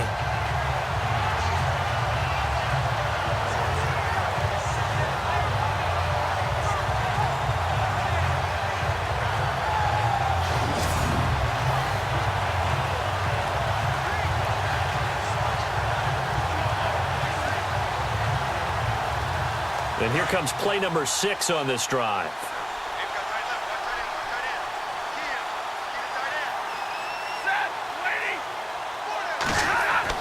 From the red zone now, Stafford. Oh, the ball comes out on the hit, but they'll say it's incomplete. Well, we always talk about how you've got to be quick when you go through your progressions, and here's another prime example. Trying to look downfield, he was standing in the pocket, but just couldn't find anyone open, could he? No, not enough time. They hit him and forced that incompletion. Looking to jam the receivers at the line here. Press coverage look defensively. On 2nd and 10, Stafford. That's going to be caught at the 10-yard line. And he'll get it here to the 10-yard line. The reception good for 7. It's third down. I know many people like to throw to the tight end, maybe in a little flexed out position because he creates mismatches with his size. But slot receivers do the same thing with their quickness, their speed, and their route running savvy. The 8th play of the drive coming up. It's 3rd and 3.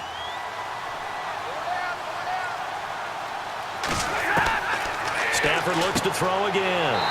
Finding fouls complete.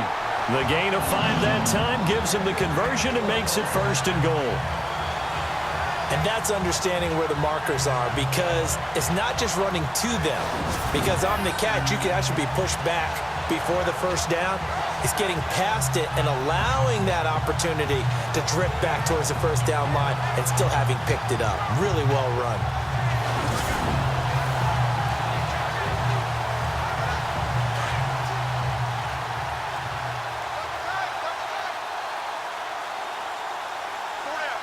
They come out with 1 back and 3 tight ends. Now a handoff as they run left side. And he goes backwards on this one, losing yardage to the 7. That's going to go as a loss of 2, and it'll be 2nd down. Well, it's been the air game that's taken them down on this drive before they finally turned around and handed it off on the last play. And now they're looking for the big boys to get him in the end zone. Couldn't do it there. It'll be interesting to see. Offensive lines had to pass block a lot on this drive. Will they be able to revert and fire out and create some space in the run game? Oh, just play after play after play on this long drive for the offense.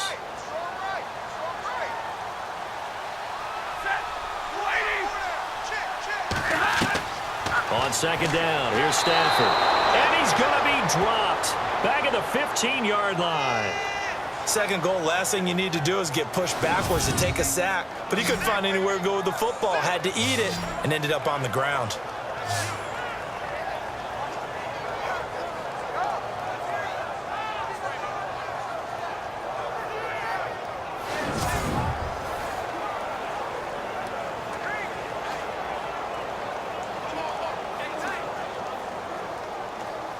After the sack, Stafford and the Lions come up on a 3rd and long situation.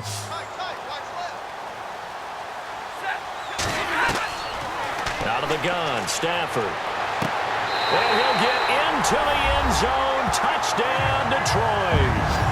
Golden Tate, his 2nd touchdown of the afternoon. And the Lions are a 2-point conversion away from tying this game. I know Paul Revere talked about by land or by sea, right? You know, 1 by land, 2 by sea. He didn't mention air because right now we're seeing a big-time performance, aren't we? That's 2 touchdowns so far in this game. Where'd you pull that one from? And, you know, every now and then I actually listened in history class. And you're just a scholar all the way around. You're reading all the time. I like that you fit that in the broadcast. You know, I just grab a nugget when I can.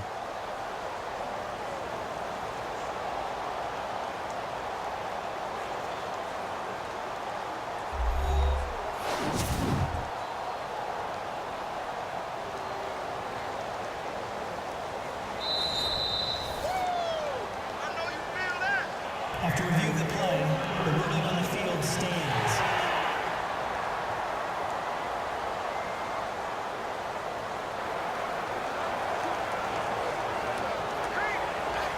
So they're going to go for 2.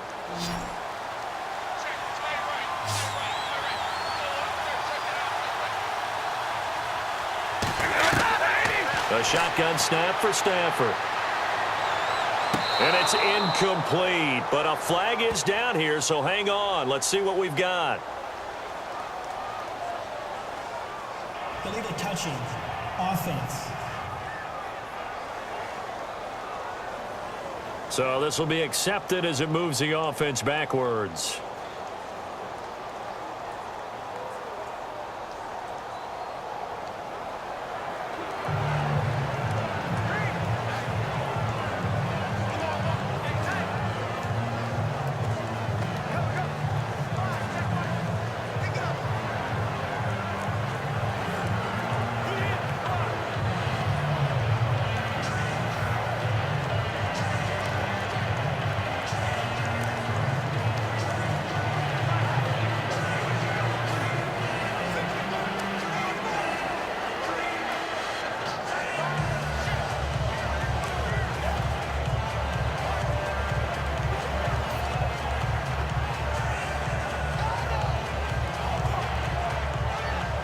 Martin, the punter, now out to kick it away. That'll be taken in the end zone. Oh, nice spin. Oh, that brought back bad memories. And he'll wind up about 4 yards shy of where he would have been if he had taken a knee, as they'll start at the 21-yard line. And New York set to take the field. And last time they got 3 points, but it was a chip shot field goal. And when you go to the sideline after a chip shot field goal, maybe the offense not too happy. It's a balancing act, isn't it? Because you're exactly right. They're none too pleased that they didn't punch it in for 6 points. But they also have to remember they did put points on the board. 3 points is 3 points. And in this league, you take points when you can get them, not easily done.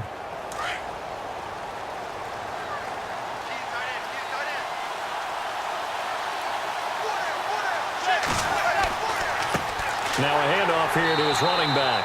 Fights forward for only about a yard up to the 21. This is what happens sometimes when you abandon the running game. It's hard to get back to it because once guys get out of that mentality of firing out and hitting people, hard to get them started again occasionally.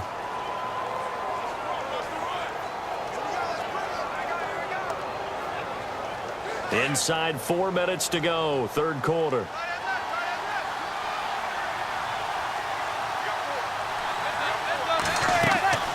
They'll run it now out of the gun. Up past the 25 to the 26, a gain of 5. And there's a run to be happy with. Good, solid yardage. He'll take that anytime you hand the ball to a back. The Giants on 3rd down. They've had a lot of chances, but not much success, converting only 3 times. This will be 3rd and 5. From the gun, it's Manning. They shakes him off, fighting him off. It's caught, Shepard. And he's taken down, but not before getting this across midfield and just shy of the 40. A very nice pickup of 33 yards. Now that play will end up on the highlights, and you'll see it all over the place. But what you won't see, the offensive line that bought the extra time, that allowed for the big completion downfield, those guys made that play possible.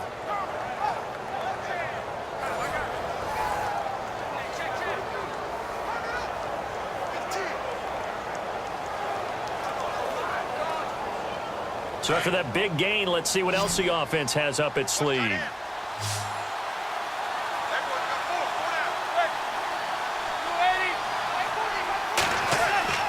Now a play fake here on 1st down. And no escaping this time as he'll go down. They got him for a sack.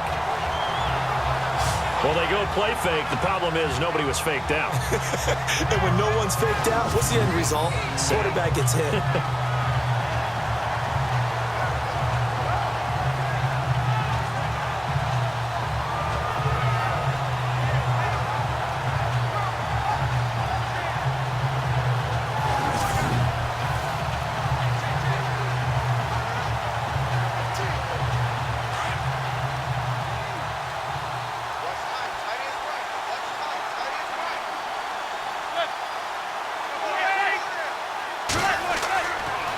And he'll give it here to his running back. And maybe a measure of revenge there. He's had his way in this one, but this time they get him behind the line. It'll wind up being a loss of 2. And they're going to face an uphill battle here on 3rd and long.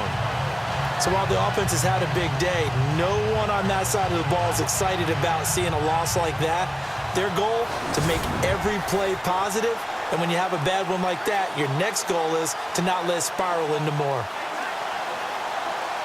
Need something from deep in the bag of tricks here after 1st and 2nd down went backwards. It's 3rd and very long. Shotgun now for Manning. Got his man complete over the middle. That's King. The completion good for only 6, and that'll bring up 4th. One hallmark of good defenses is understanding the game, understanding positioning, and tackling immediately in the secondary after catches. I think we just saw that on display right there. Got to him before he ever had a chance to think about turning it upfield. Here's Brad Wing now as he's on to punt for New York.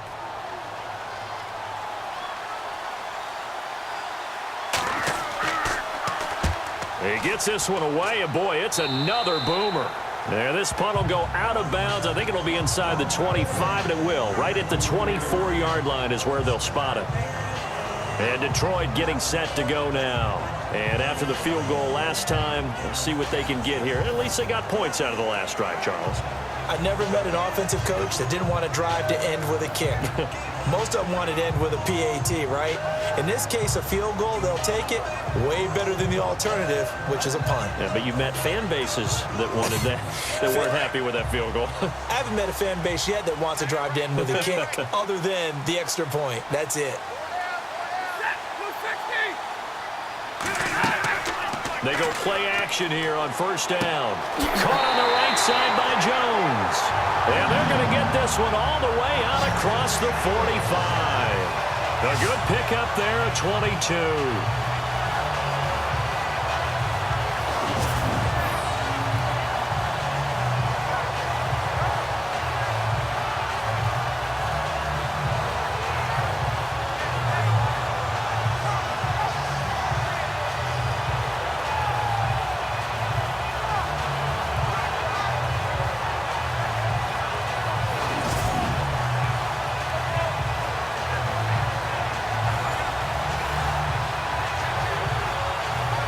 And the offense lining up 1st and 10.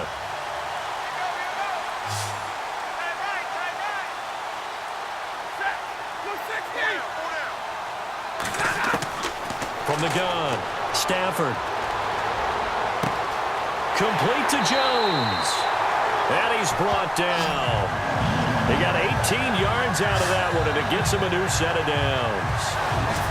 That was a nicely run slant route, and what the receiver's trying to do is make the defender think he's going upfield for a deeper route and then breaks it off, usually after about 3 to 4 steps, and cuts towards the middle of the field. And now what he's trying to do is use his body to keep the defender away from the football and get the quarterback a really nice target.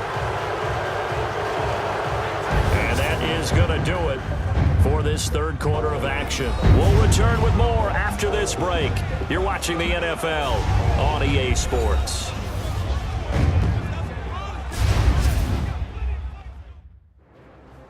Back now at Ford Field.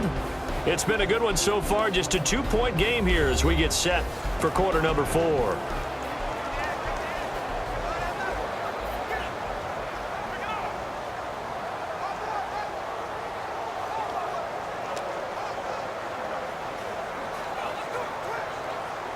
So here we go, 1st and 10 now.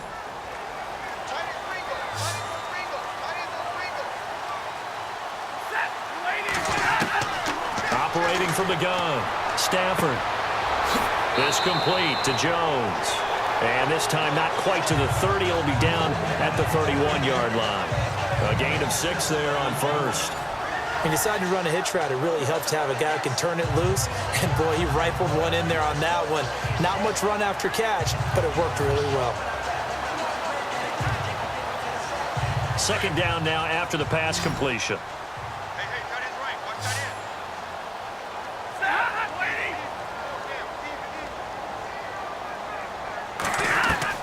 Again, it's Stafford.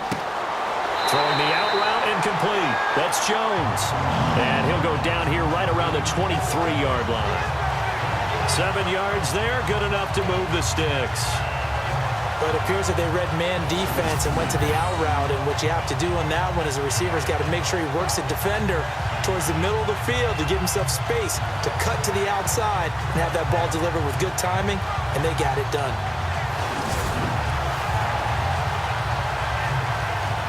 Fresh set of downs here.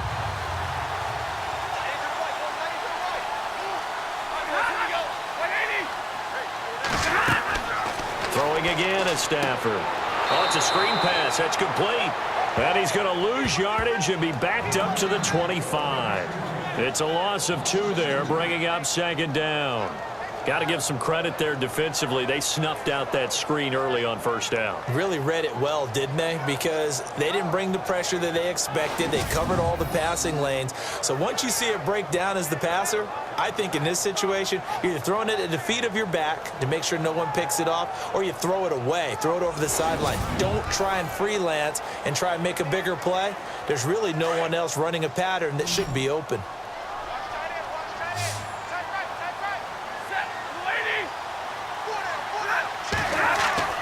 To the air again, Stafford.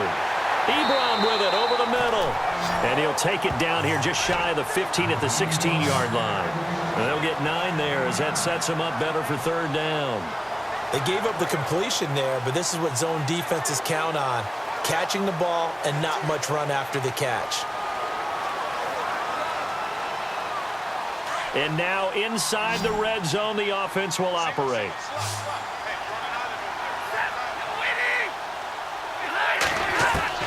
Stafford on 3rd down. And he connects with Ebron. And he takes this one in for a Lions touchdown. Eric Ebron, a 16-yard touchdown. And the Lions have taken the lead here in the 4th quarter. The tight end position has always been dangerous, especially in the red zone, short field. But now even more so because these tight ends aren't necessarily the tight ends of old. They're the rocked-up wide receivers who have a little bit more speed. Way harder to cover than before. And he atones for his miss the first time around as this one is up and good to extend their lead. So this drive spans 7 plays, and it's capped off by a touchdown for the Lions.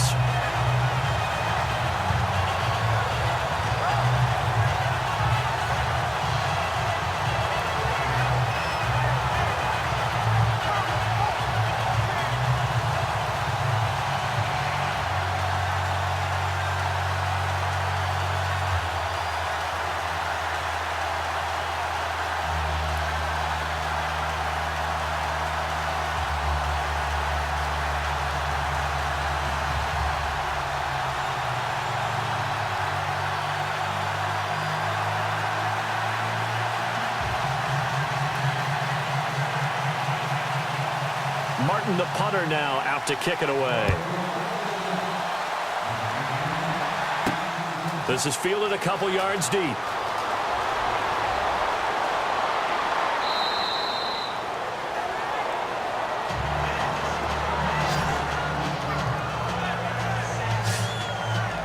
And now out come the Giants. And a tight game after punting last time. See if they can get something going on this drive.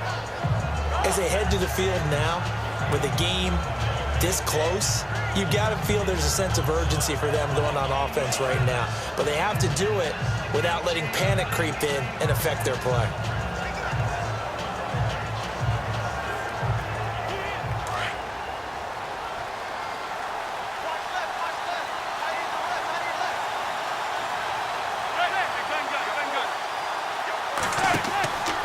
Now a play fake. Madden to Stafford, complete over the middle.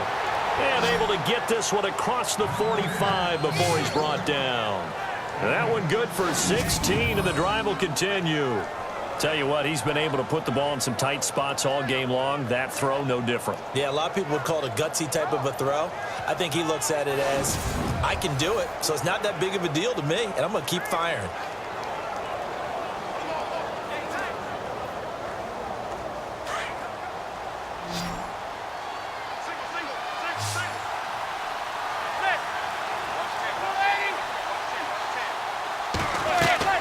On first down, Manning over the middle. He's got his tight end Ingram.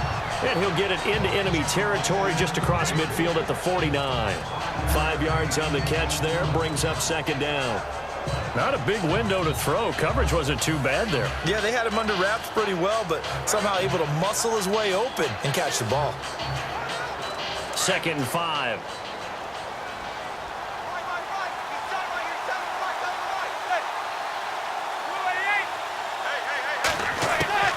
Working from the gun, Manning. And he's going to be out of bounds, but able to take it inside the 40-yard line. Give him 12 yards on that one. It earns him a fresh set of downs. If you're running out route, it's likely you end up near the sideline. And what did we just see there? Toe tap. You got it. The benefits of practice. Toe tapping, foot dragging, picking it up, and making sure it was a catch. So a challenge is upon us. I tell you, close game, 4th quarter. This is a huge decision. Oh, no doubt about that, partner. A lot has to be riding on this call. And you know it is a tight one because it has to be indisputable visual evidence in order to change it. Now here's the big question. Do they actually have that evidence? We're about to find out.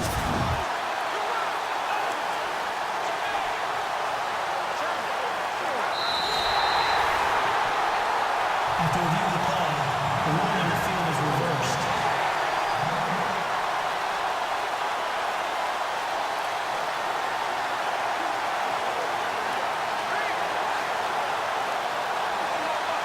So 3rd and medium here, 3rd and 5.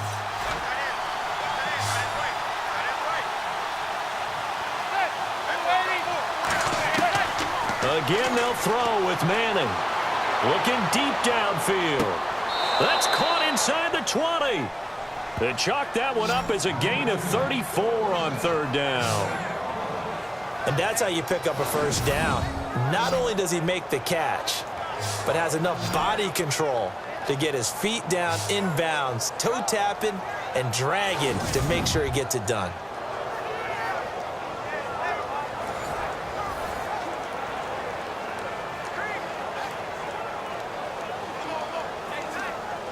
So the offense has it 1st and 10.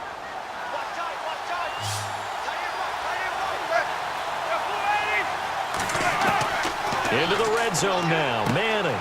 This will be caught just inside the 10. And he's able to work it here to the 8-yard line. 7 yards the pickup on the pitch and catch.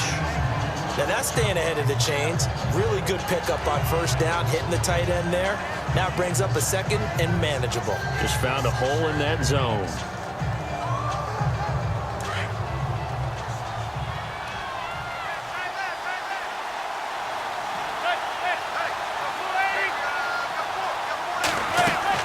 They'll run it now out of the gun.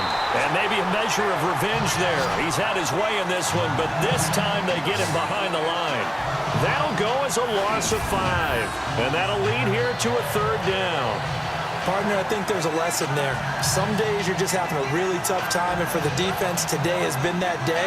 But after that play, what do you learn? You can still make plays even when the other guy's having success against you. And here comes play number 6 on this drive.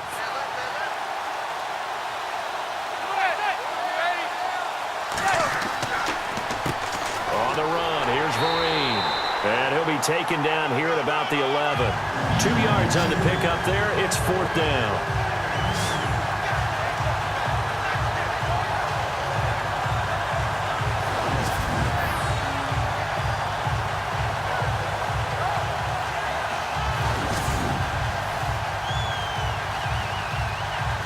One score down. Here we go. They're going to go for it here on 4th down. Now Manning, gotta have this one. And no, it's incomplete. The Giants go on 4th, but come up empty. And the Lions will take over. Well, they were looking for a clutch play there on 4th, unable to come up with it. How about that defense, though, huh?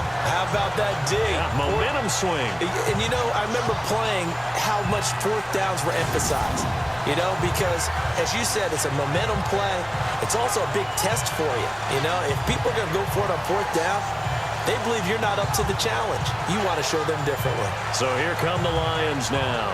And that last drive, a long drive, but not just that. They had a great air attack going. Do they stick with that? I would think that they would, because if they were confident enough to do it on the last drive, starting backed up in their own territory, why would you change anything? They've got to be confident about what they're presenting and continue to do so. Yeah, because the secondary, they really look clueless. And that was amazing because that drive went and went, no adjustments, and no big plays by the defense to knock the ball away. And to give this time to the tailback. And not much here as he'll get it to the 11, maybe the 12-yard line. Just a yard on the first down carry, so it's 2nd and 9.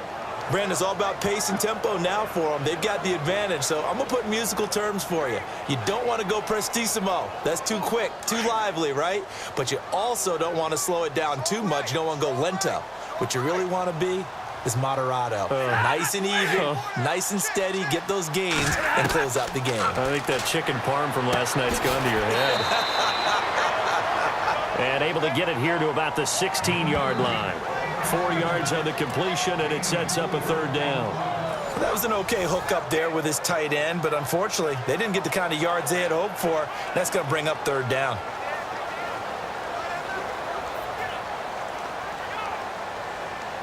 Completed pass on 2nd down. Now it's 3rd down as the defense looks for the stop.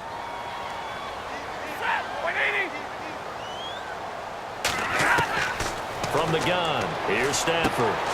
It's caught. Jones. And he's able to pick up the first before he's taken down at the 27. Stafford to Jones, enough for a Lion first down. He's been the go-to guy. They needed a big play there on 3rd down. Went his way. It worked out. Doesn't matter whether they've scouted it or that they think he's going to get the ball. He has a knack for finding his way open and completing the connection.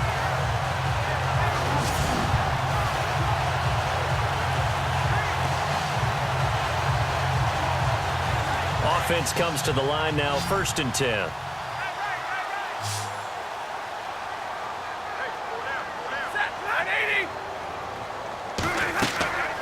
They'll fake it. Now Stafford. And they'll get it up just short of the 45 at the 44. Another nice gain, 16 yards there and a first down again. These guys are running offense like you drive. The pedal is down, stomped down. How about that? Back-to-back completions. completions. They are rolling. So much for being conservative and running that football.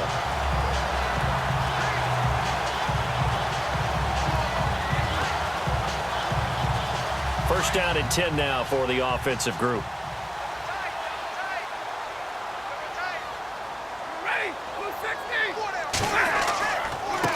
Now a handoff here to his running back.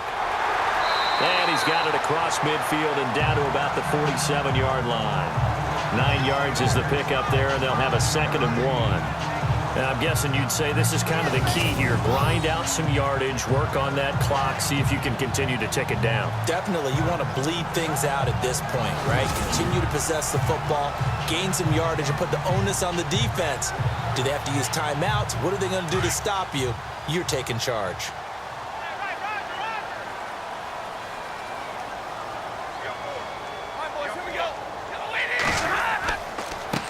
On 2nd down, they'll try and run the counter. And he's brought down. 12 yards there as they move the chains. Do my eyes deceive me, or is he getting stronger as this game moves along? First seems just as good here in the 4th as it was way back in the 1st, doesn't it? I do believe someone put a lot of time in the offseason and continues to condition during the season in order to continue to carry the ball at this rate. So they pick up the first down after the run, and now they approach for the fresh set.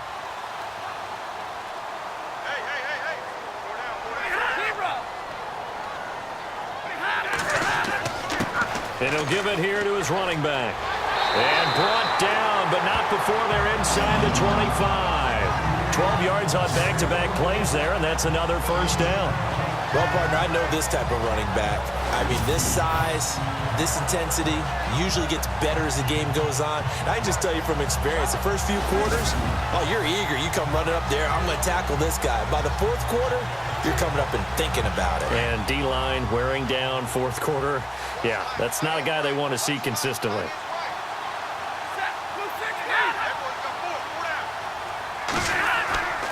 They'll keep it on the ground. Green. And this time the yards won't come so easy as they'll, in fact, tackle him behind the line. That's going to go as a loss of a yard, and it'll be 2nd down. Run blitz there defensively, something we might see more of here in the 4th quarter. I think we'll see a lot of it, and the difference between that and a pass blitz, you're just trying to get to the quarterback. You're trying to scheme someone open who will get to the QB and make sure he gets on the ground. In a run blitz, you're actually trying to cover up gaps, trying to cover up holes so they can't run the football.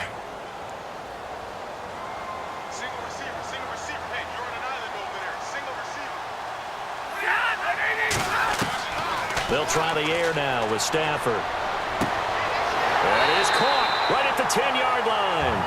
And they've got it inside the 10 at the 8. 15 yards there for number 15.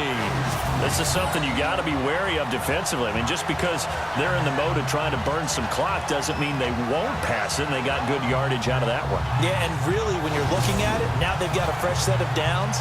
Look for 2nd down. If they want to take another shot and try and loosen things up, that'd be the time to do it. In the red zone this time.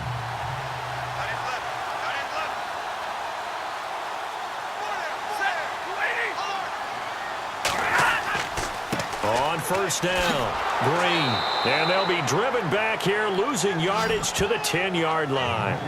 It's a loss of a yard there, and now 2nd down. And in this situation with the lead 4th quarter, they're liking keeping the ball on the ground, I'm sure. That's just smart football, but you know the defense has to know it as well. They've got to stop them here. So now we're going to see that loading the box in a big way. 6, 7, 8, 9, whatever it's going to take, puts a little bit more pressure on your big offensive line. And the offense readies for play number 10 of this series.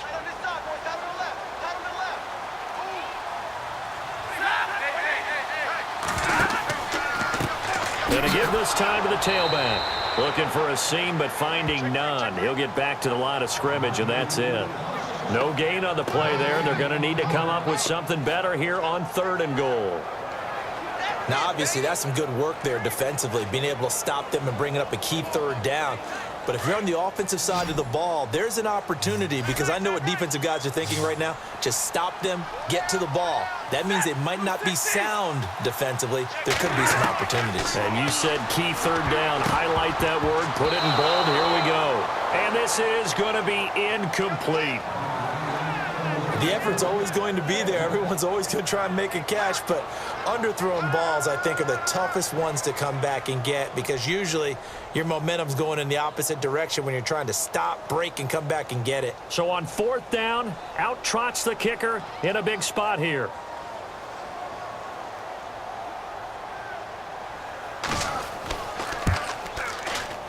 And Prater's kick is on the money. It's good. And that'll push the lead up to 8. So, Charles, I think from a defensive perspective, you have to look at that field goal there and consider it a win. You were able to keep them within a touchdown, so no question about it.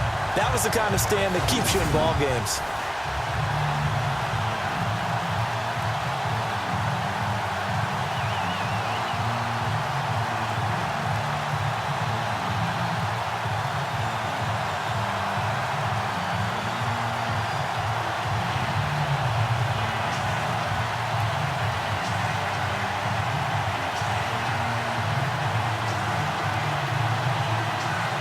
Now it's Martin to do the honors after the made field goal.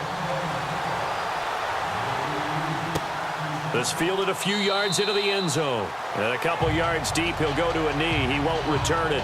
And they'll take it out to the 25. Here comes Brandon Marshall and the rest of the offense as they gear up to go again. They might want to mix something up defensively because he's been shredding them a bit, hasn't he?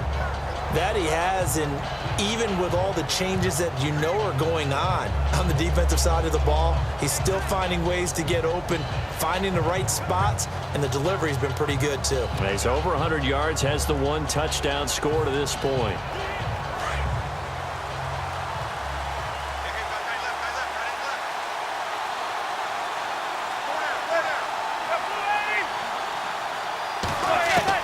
On 1st and 10, here's Manning. And this is Shepard on the catch. And he's going to be marked down deep in Detroit territory. A big play there on the catch and run. 62 yards. There will always be a place for methodically marching the ball downfield. But when you can pick it up in big chunks and strike like that, have explosive plays, that's often the difference in winning and losing. Those types of plays that can knock a defense off balance, that'll drive a team towards a victory.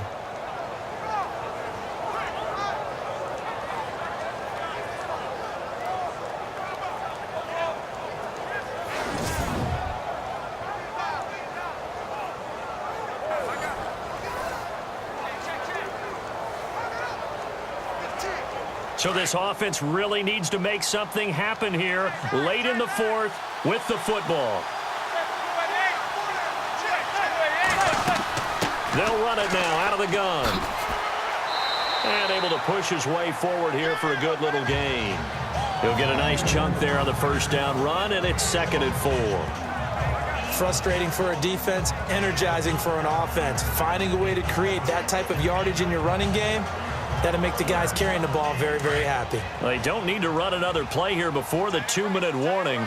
Let's see if they do it anyway.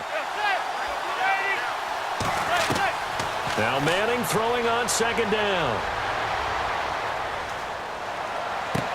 And he finds Shepard. Touchdown, Giants. Sterling Shepard, a 7-yard touchdown grab. And the Giants are a 2-point conversion away from tying this football game.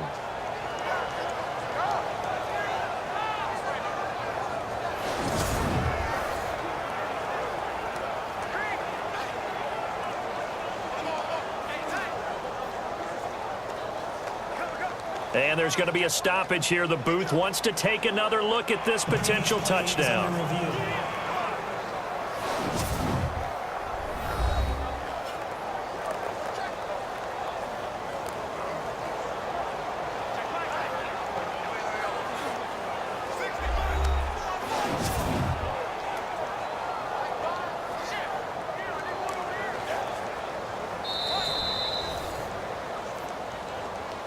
After review of the play, the ruling on the field stands.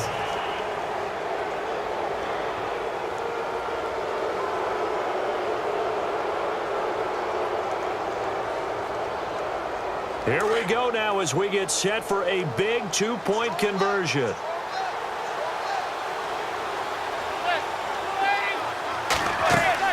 They'll try and run it in.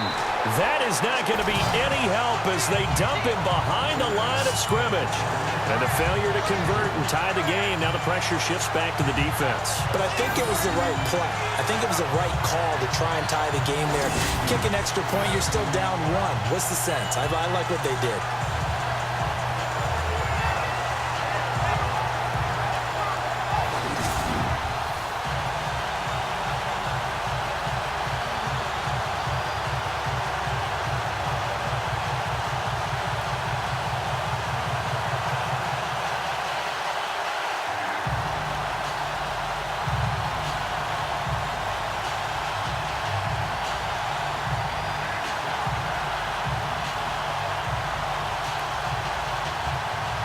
Rosas now to kick this one away. This is fielded a couple yards deep. They'll bring it back to just about the 25, call it the 24-yard line.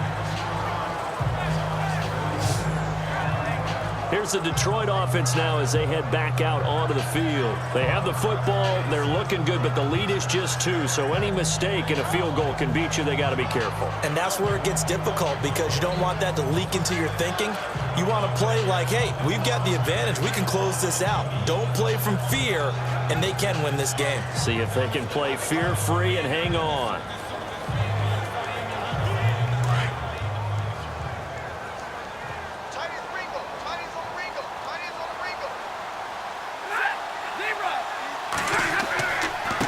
Now a handoff here to his running back. And he'll go down right at the 30-yard line. And now the Giants will stop play as they take a timeout defensively. It's just their first. They've got 2 more to use here in the final stages.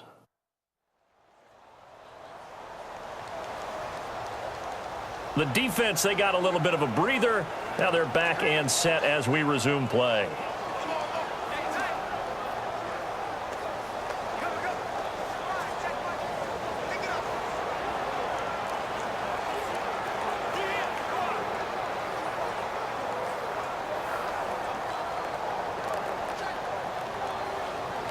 Second down following the run.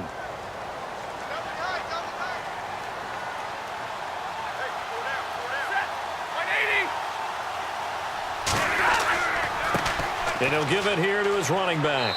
And not much of an opening there as he's only going to get this to about the 32. And now the Giants, they get the officials' attention and take another timeout. That'll be their second, so one more chance to stop the clock here. And we'll be back.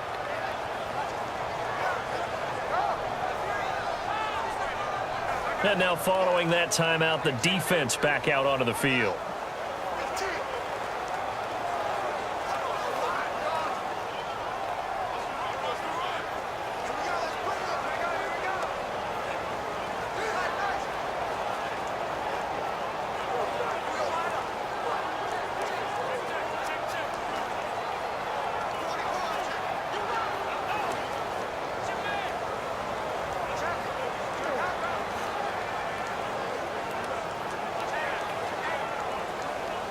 So they run it on second down. Now let's see what third down brings here for the offense.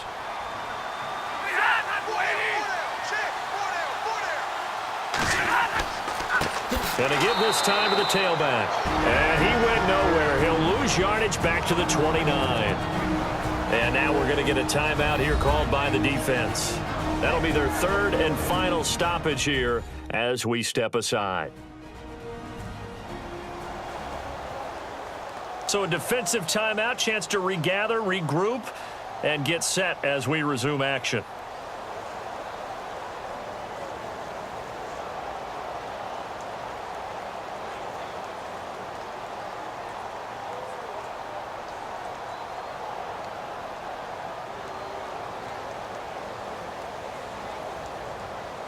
Here's Sam Martin now as he's on to punt for Detroit.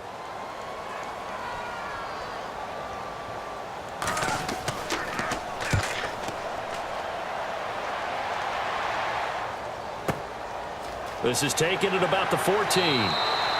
So a change of possession here on the punt. And the offense will take over with a new set of downs. Eli Manning and company getting set here as they head back onto the field. This is something we've seen many times over the course of his career. Can he pull off another fourth-quarter comeback? And it's very strange, isn't it? Because when it's a player of this magnitude, even though the guys on defense have the lead and are sitting in the best spot, they're maybe the most nervous people in the stadium because they've seen this happen to too many people before, too many teams. They've got to find a way to shut him down. Here we go again for the grizzled vet. Back to throw. Throwing for his running back, and he's got him complete. And he'll get this up to the 34-yard line. A solid gain of 15 yards, and the sticks move. Back to throw. He couldn't quite hold it. Got hit. Ball pops out. Incomplete. So he can't hang on, and as I watch that unfold, I remembered an expression that I've heard, maybe from you, I don't know, but you're going to get hit anyways, might as well hold on to the ball. Well, you know a coach said that, right? Yeah. Not an actual player. Not a chance at all. Way easier said than done.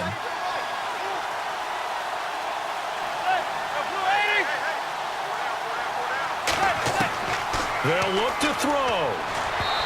Throwing over the middle, and it's incomplete. Orleans Darkwa, the intended target. Third down here. Well, too much oomph, too much mustard there on that pass. They really turned it loose, didn't they? Really cut loose with that one. Sharp, strong. Didn't lead to a completion, though. Made it very difficult.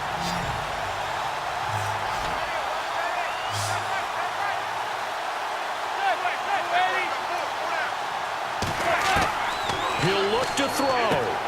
He finds Beckham complete. And they'll get him to the ground, but he got all the way down to the 30-yard line.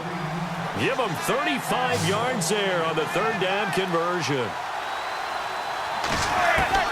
He's back to throw. To Vereen out in the flat.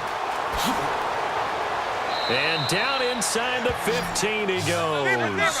Another nice gain, 16 yards there and a first down again. First down now, but that clock rolling. And with just over 40 seconds now remaining, he gets up and spikes it.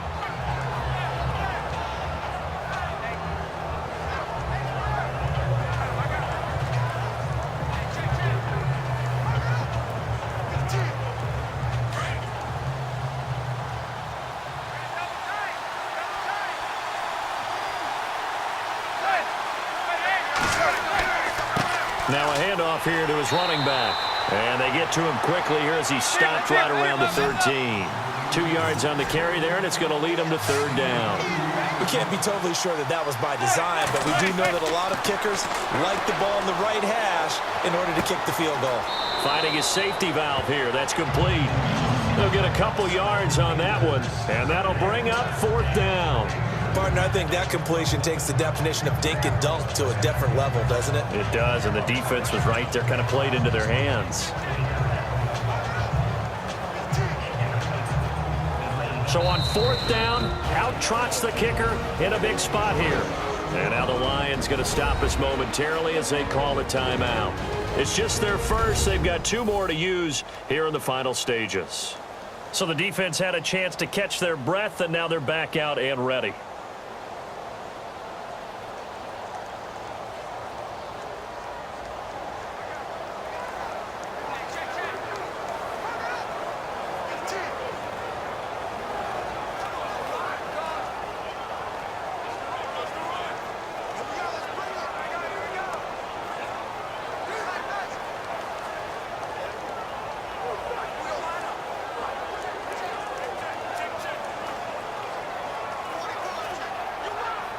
So on fourth down, out trots the kicker in a big spot here.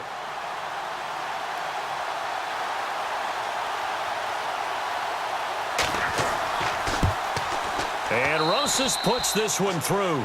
And the sideline celebrates as they have taken the lead in the final minute. So he comes through in a hostile environment, and you'd have to imagine that's the game winner. Without a doubt. The way this one's gone, they didn't want to take any chances in overtime if they could help it. And that was one heck of a pressure-filled kick.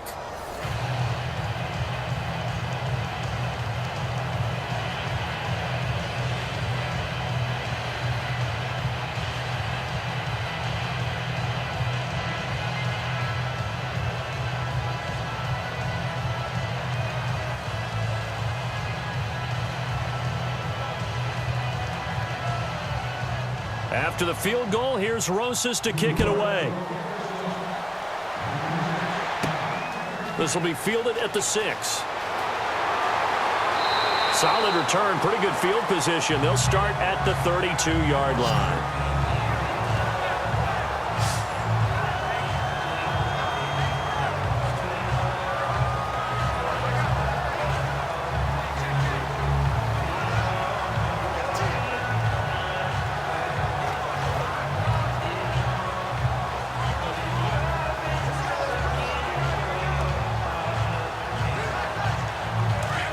Looks like the defense in press coverage here.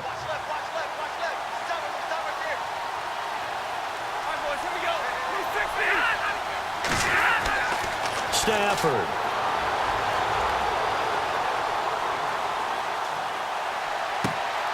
Caught on the right side by Jones.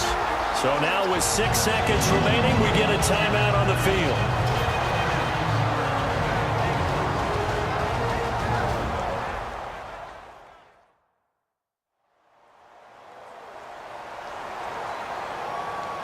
So the offense took the timeout. Looks like they're ready to go as we get set to resume the action.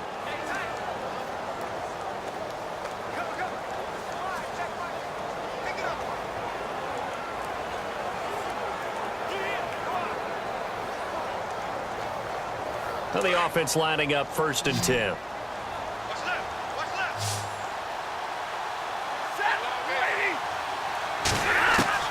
One last throw here for Stafford. He's going to let it fly. And, a crusher there as it's intercepted. Picked off by Eli Apple. And that is going to seal this victory as time runs out. Well, we were on hand for a fun and entertaining game here. Coming down really to that last play.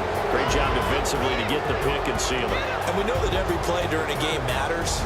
You're never sure which one's going to be one of the key ones. But at the end of the game, when you analyze it, 3, 4, 5 plays are going to be the ones you focus on. And that last play was one of them. The last shot had to take it. And they came up with the interception and sealed their victory.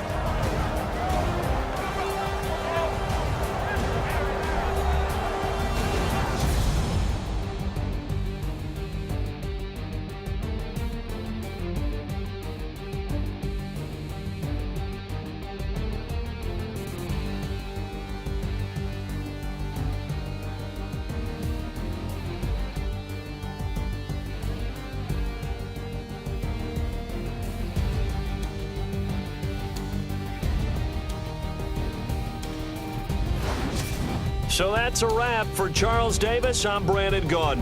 And this has been a presentation of the NFL on EA Sports. For more, check us out at easports.com. With that, we say so long, everyone, from Ford Field.